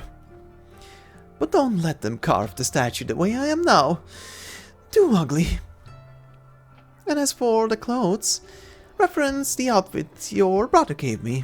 I'm quite fond of it. Oh, speaking of which, I haven't seen him in so many years. I wonder if I'll manage to see him one more time. Time flies so fast. It feels like I met you just yesterday. Several decades gone, just like that. Over the course of those decades, Dahuang's fields have tripled in size, and our annual crop yields have more than doubled. Everyone calls you Shennong, the godly farmer. Why not be content with that? Humans are always greedy for more. We're never content. Grow 2 yields of rice this year, and you'll want 3 next. Once you have 100 mu of fields, you'll want 200. Someday when Dahuang's fields stretch beyond what I can see from here, I wonder if we'll be able to visit the picturesque place you talked about. Sure, once you're well again, I'll bring you there in the spring. You're lying to me again. I realized it a long time ago. You blink hard whenever you lie. Shu, you knew this day would come. Of course. Didn't I say so? I was used to this long before even I met you. All living things abide the laws of mortality. Do you feel it now? Feel what? Feel like a human? Feel happiness over something trivial. Feel sad knowing how something ends. Feel anticipation, reluctance. I know how you feel. This is how humans connect with one another, through our common feelings. You spent your entire life just to teach me a single thing. You're a pretty bad teacher, honestly. So can you stay here in my stead after I'm gone? I don't need you to be their patron saint. Just live here as a human. Teach the children the farming methods we developed. A woman as bright as you will surely do a better job teaching than me. Now remember, there was once a woman who spent her entire life on this freezing snowfield just so her people wouldn't go hungry. Just me alone? I clearly had a Xian in human form at my side this whole time. But no matter. You live the same way as we do, so no one knows you're a runaway Xian who sneaked into the mortal realm. I won't get to see it, but perhaps a day will come when Dahuang becomes the place you spoke of. I'm sure there'll be plenty by your side to admire the scenery, and you won't be lonely anymore. When the winter jasmines on that hillside bloom next year, will you weave a wreath of them for me?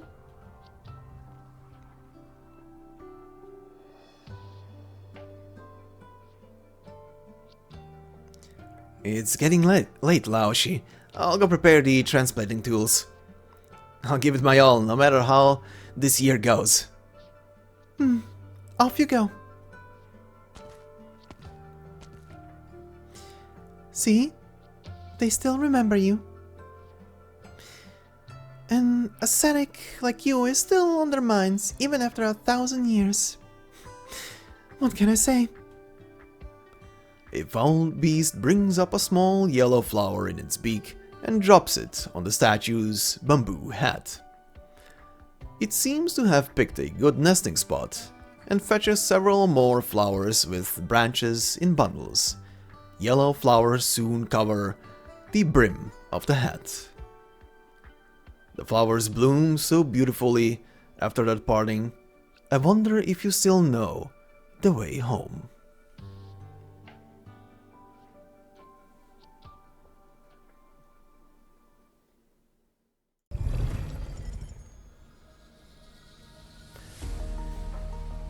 And there we go. That would be all of it, as they say. What to say here? So, outro time, for those of you who won't be staying along for the rambling part about the story and all of that. Thank you very much for listening and watching and liking and commenting, and if you're new to the channel, subscribing. Hopefully, please, maybe. But yeah, thank you very much. But yeah, quick roundup of the story, my thoughts, and the yada yada blah blah what might be coming next that I usually like to do with these endings. So first off, I don't really have any qualms with this story, like anything. It was pretty short. It was actually shorter than the previous story, which was Vernal Winds, essentially. Well, yeah, actually, yeah, it was shorter. I think if I remember right, with Vernal Winds, I had one extra part after what we have here. But yeah, anyway, pretty nice length. Interesting stuff happening. I think I said this already in one of the previous parts. I was not expecting this story to go and deal with demonic corruption from the north, quite honestly. That was actually a surprise here.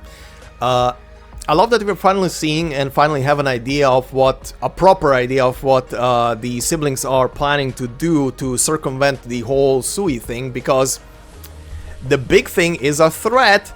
It needs to be dealt with. It is very pissed at the people, but it's currently sleeping.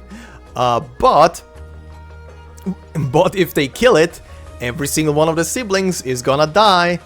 It's one of those reminders of they are in human form, but they are still intrinsically linked to, you know, the thing that made them, or rather the thing that they broke out of, essentially, which is bringing me down again to the concept of how I always like to think about these Farenmoods in human form.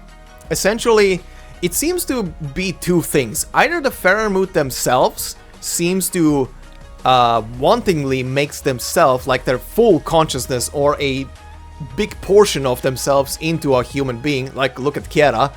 Kiera is very aware of what she is, who she is, where she is, and is not trying to rebel against her actual, you know, actual body. The siblings, however, seem to have all at some point broken away from the mountain of anger, essentially, that is the big bestial Sui, which is apparently true to the world of a kaiju, somewhere absolutely redonkulously large. But they are fighting against it, and they want to stay the individuals they are, and they are trying to do everything they can. And they are doing so by actually putting a part of themselves into an artificially made heart that mimics that of a actual Sui. So if it works, I guess. However, I'll say this: the big revelation from this story and confirmation is what the second brother is trying to do, because I don't remember from the Vernal Wind story, but Vernal Winds barely touched upon him. Only at the very, very end did we see something about him. But he seemed and was always presented as this crazed individual. And it appears that most of that was pretty much just a ruse. The guy is not trying to go to war with Yan, and you know, trying to wreak chaos. The guy has a plan, and the whole plan was to amass some power into himself so he can challenge the actual Sui and kill it. But as he kills it, I guess mentally take over the body himself and become the Sui, so he can free he can free his siblings. Fascinating, actually fascinating. That guy is very interesting.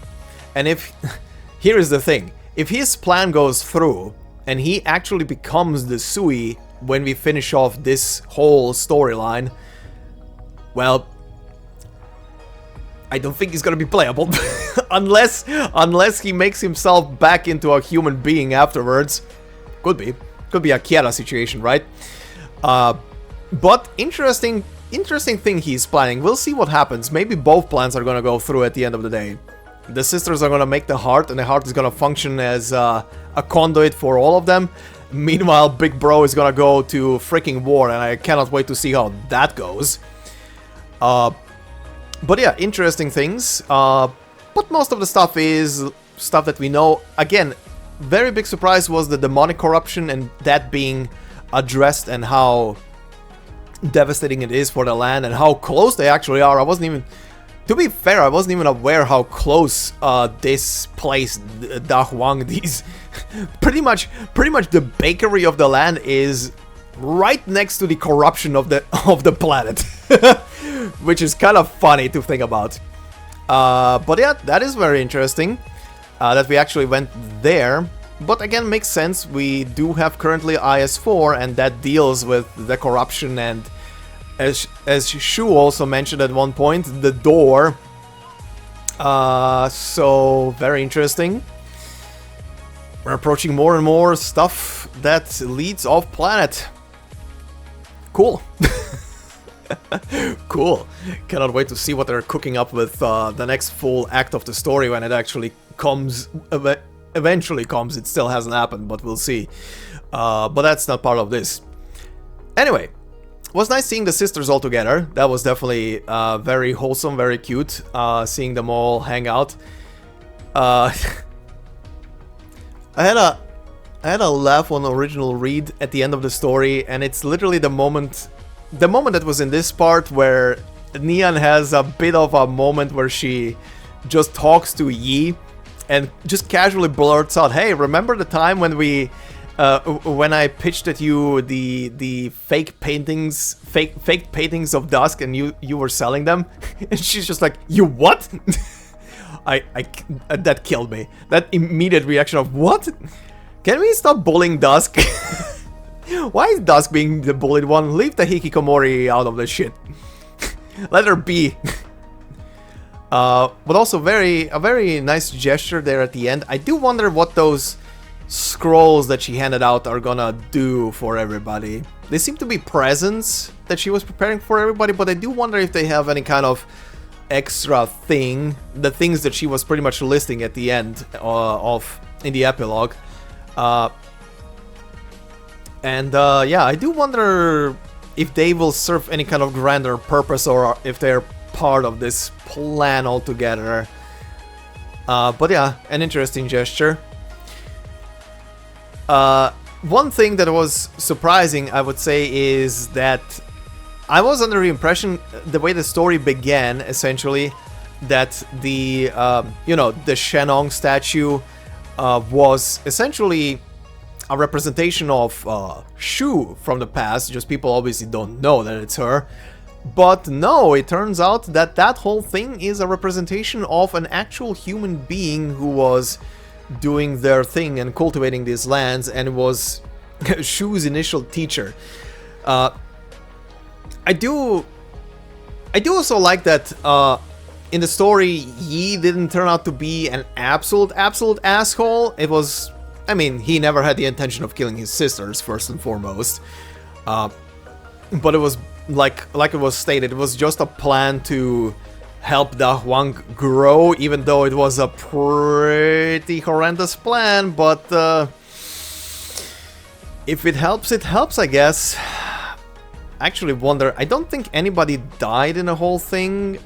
I don't think, at least. I'm trying to remember right now, actually. I don't think anybody actually died. But we had several people who were very close to dying. Another one. The engineering guy, the head engineer, essentially. What was the name again? Van? I was honestly under the impression that he is gonna be... The moment he appeared the first time in the story, his whole body posture and everything, the way he was talking and slightly forcefully manipulating someone, I was like under the impression this is gonna be the guy. This is gonna be a bad guy for the story. Either him or he is gonna work with Yi, and they're scheming something. But no, but no. I guess that was my very own red herring in the story for believing that. Then again, I already touched upon Yi. I do like the guy, kinda. I cannot say I dislike him, but I like him. I just don't like his methods too much. Let's put it that way.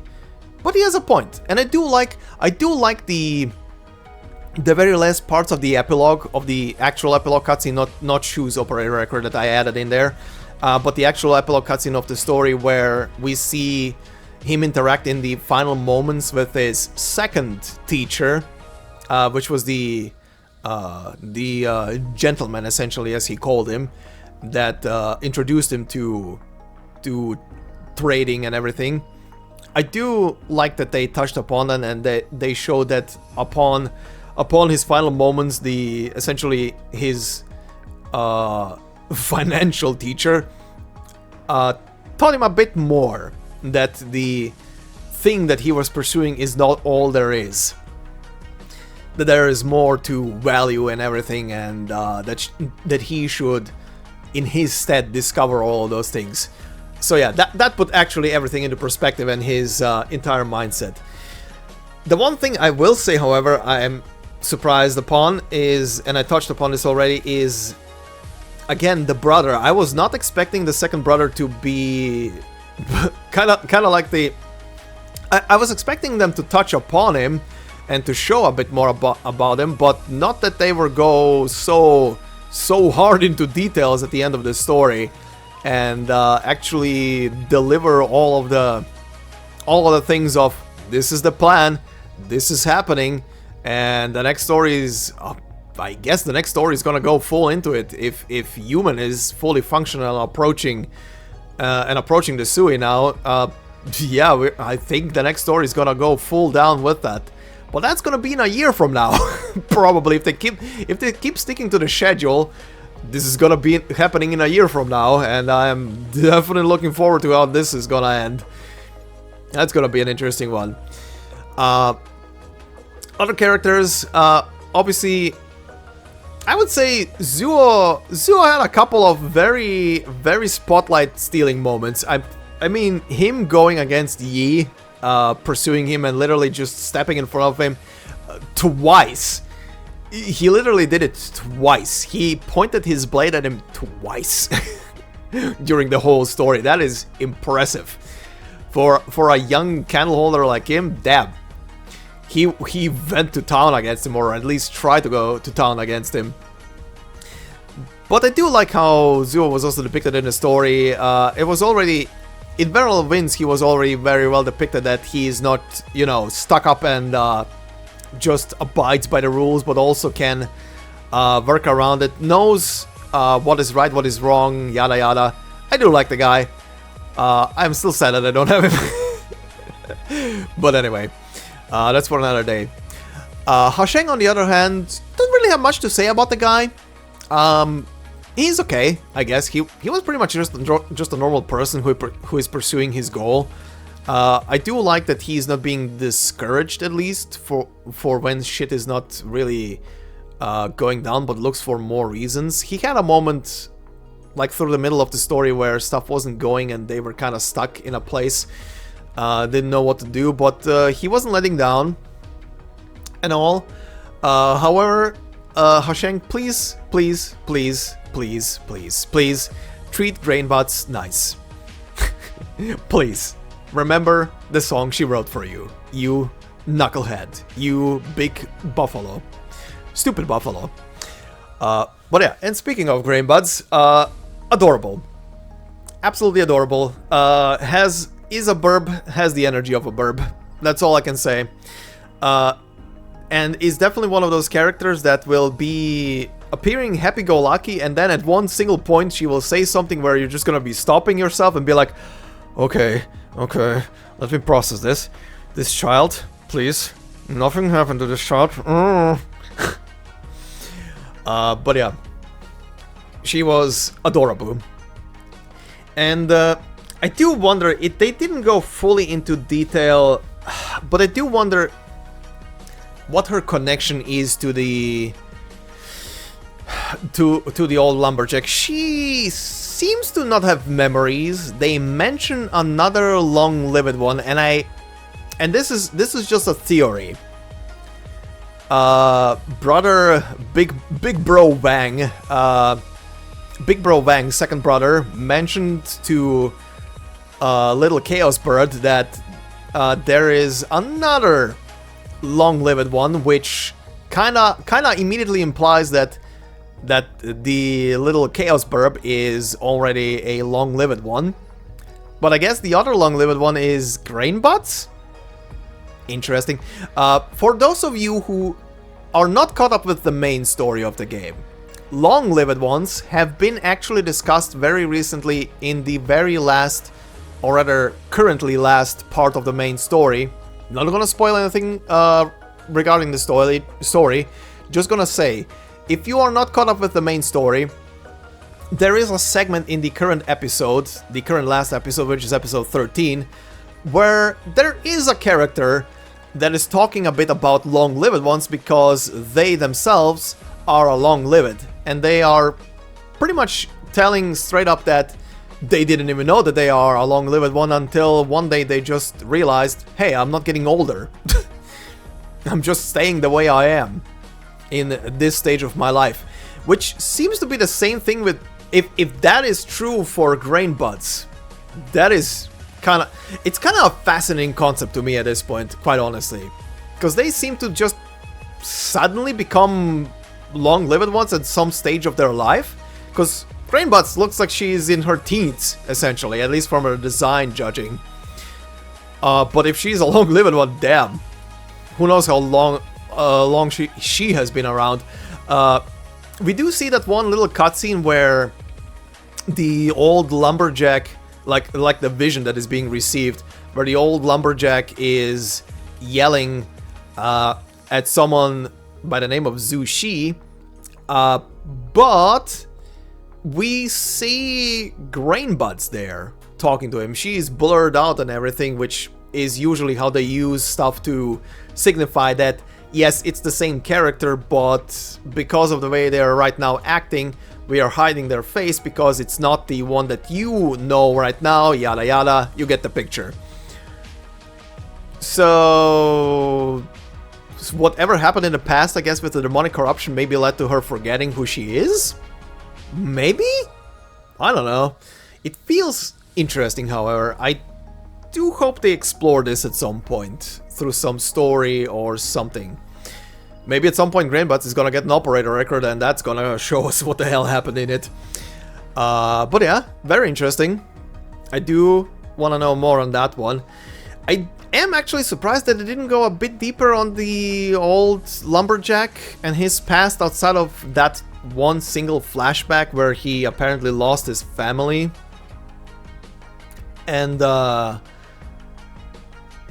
yeah, that's about it. That is about as much as they went into. He seemed like he's gonna be much more in the story when he was initially shown, because of, I would just go pretty much just by his design and the intriguingly unique horns on his head as well.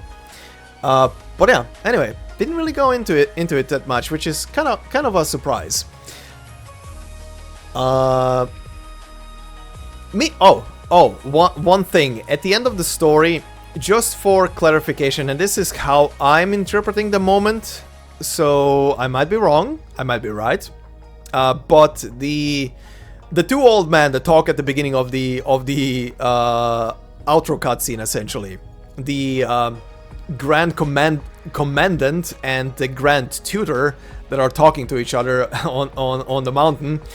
The old guy, essentially, from what I'm extrapolating there, is pretty much just saying, hey, look, you need a scapegoat. I am old, I am decrepit, I am sick.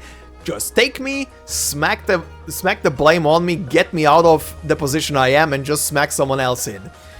He's just trying to take the blame, is what I'm feeling there. I don't think, especially the way he's then talking about the Shanghai Zhong and Ya, as well from the previous side story. He doesn't feel like he was actually the one responsible for it. Just seems to be taking the blame. At least that is my interpretation from how he, you know, after he takes up the blame and then says like, those, they were kind of shit, weren't they? Those idiots. Who would be threatened by them, basically. But yeah, maybe he was. Maybe I'm wrong. Maybe he was somehow responsible for it. But it doesn't seem like the Grand Tutor is gonna do anything about him, so probably wasn't. But we'll see how that also develops. And yeah, that is about it. Oh, one thing they didn't go into, at least I don't remember them at any given point going back to it, and I made a point of that cutscene, is the one flashback cutscene where Yi talks to what's his name? God, names, I'm so bad with them. Where is he? Tianpei. Where he talks to Tianpei, where he apparently met with Waifu's father at some point and was asking for the sword that was handed to him. They never went back to it and never clarified if he has the sword, which just makes me believe that they're probably gonna reveal that in the next story, if Yi has acquired the sword or not.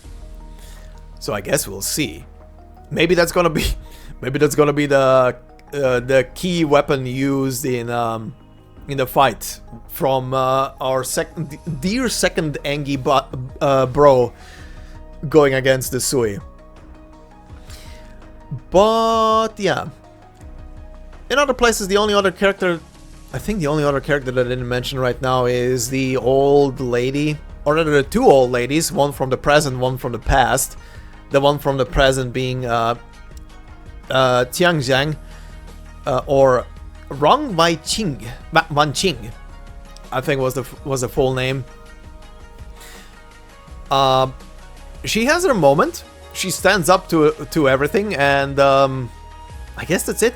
I didn't really get any kind of real crazy vibe from her outside of she was drawn in by Shu and stayed there and essentially found her life there and her purpose. And I'm just glad that she's alive. Same for the freaking engineering minister. I'm kind of happy that he survived. Like I said at the beginning of the story, I was pegging him to be one of the bad guys, and then turned out, hey, he's not. He's a good guy. He's a good guy. He was just doing. He literally almost self-sacrificed himself before Shu found him and gave him a bit of respite there at the end. But yeah, Shu also, coming back to Shu, She said her goodbyes to this place and seemingly is now somewhere else. Doing the same thing she was doing always. Farming. Rice, motherfucker, right? But yeah. Man, what else to say about Shu? She's a darling. And damn. Give her a bit more rest, please. Please, Hypergriff, give her a bit more rest. This woman was self-sacrificing herself for 1,000 bloody years to keep the land safe from corruption and to keep it developing in the spirit of her very first friend and very first teacher. I do, once again, and that is why I love including these operator records. I love the operator record part where, or rather the entire record being pretty much her interaction with the old lady, with Shennong, essentially. Considering we never get to learn her real name. But yeah, her interactions with Shennong and that pretty much formed her into the person that she is now. And just pretty much just doing everything in her spirit. And developing the land. Very touching. Very touching. I do love the part in the operator record where the old lady basically says, you don't know yet how starvation feels, how the loss of someone beloved feels, but you will get to know. And yep, as she stated, she definitely got to know. She definitely knows how it feels, and she carries that with her for a long, long time, still to this day. That memory will never leave her, which is funny. That experience with her might be the very reason why she actually remembers her that well, even to this stage of her life, while second bro Wang, who also interacted with the old lady at some point, doesn't. He forgot. He does know that she existed. He just doesn't remember anything about her. So it just shows how much it means to actually spend time with someone, right? And yeah, I feel like also the overall message of this whole story was just enjoy the fleeting moments, enjoy life, and don't procrastinate too much, right? At least that's what it felt like. But yeah, anyway, I will leave that off here as the only thing I can say at the end here as a prediction for the next story, I mean, we don't really have, I at least don't have really much to predict. The only thing I can say is the next story is gonna be probably the biggest one out of all of them, if the next story is actually dealing with the Sui, with the bestial Sui, then everybody is probably gonna be present for that whole thing to go down. I do wonder if they will finally, outside of the Sui siblings being present that we know of so far, if they are gonna include Rhode Island finally in the mix to help out with the whole debacle that is about to happen. But we'll see. But yeah, we'll see what happens. We will honestly see what happens. The battle is about to go down, and it's gonna be an epic one, hopefully. And if everything goes to shit, just throw in a tiny little tsundere bird that will yell profanities at the enemy, and it will stop them. Talk no jutsu. Always works, right? But yeah. Cool story. I really enjoyed it. Characters had cool moments. And I still have a tiny bit of time left. Hopefully I get my Zuo. If not, I hope the boy decides to appear on a random pool at one point somewhere down the line, but we will see about that when the time comes. Until then, guys, once again, thank you very much for watching, for listening, especially for listening to this long-ass ramble as always here at the end. And yeah, consider leaving a like, subscribe if you're new to the channel, if you survived the ramble up until here, and if you want to support me more directly, there are memberships on the channel. The videos will never be behind a membership. It is just there to support me and my work more directly. My voice is going. I need water and I need some tea with honey in it to get it back on track. But thank you, and I hope you have a fantastic time wherever you are, and I will see you in the next one. Until then, bye bye.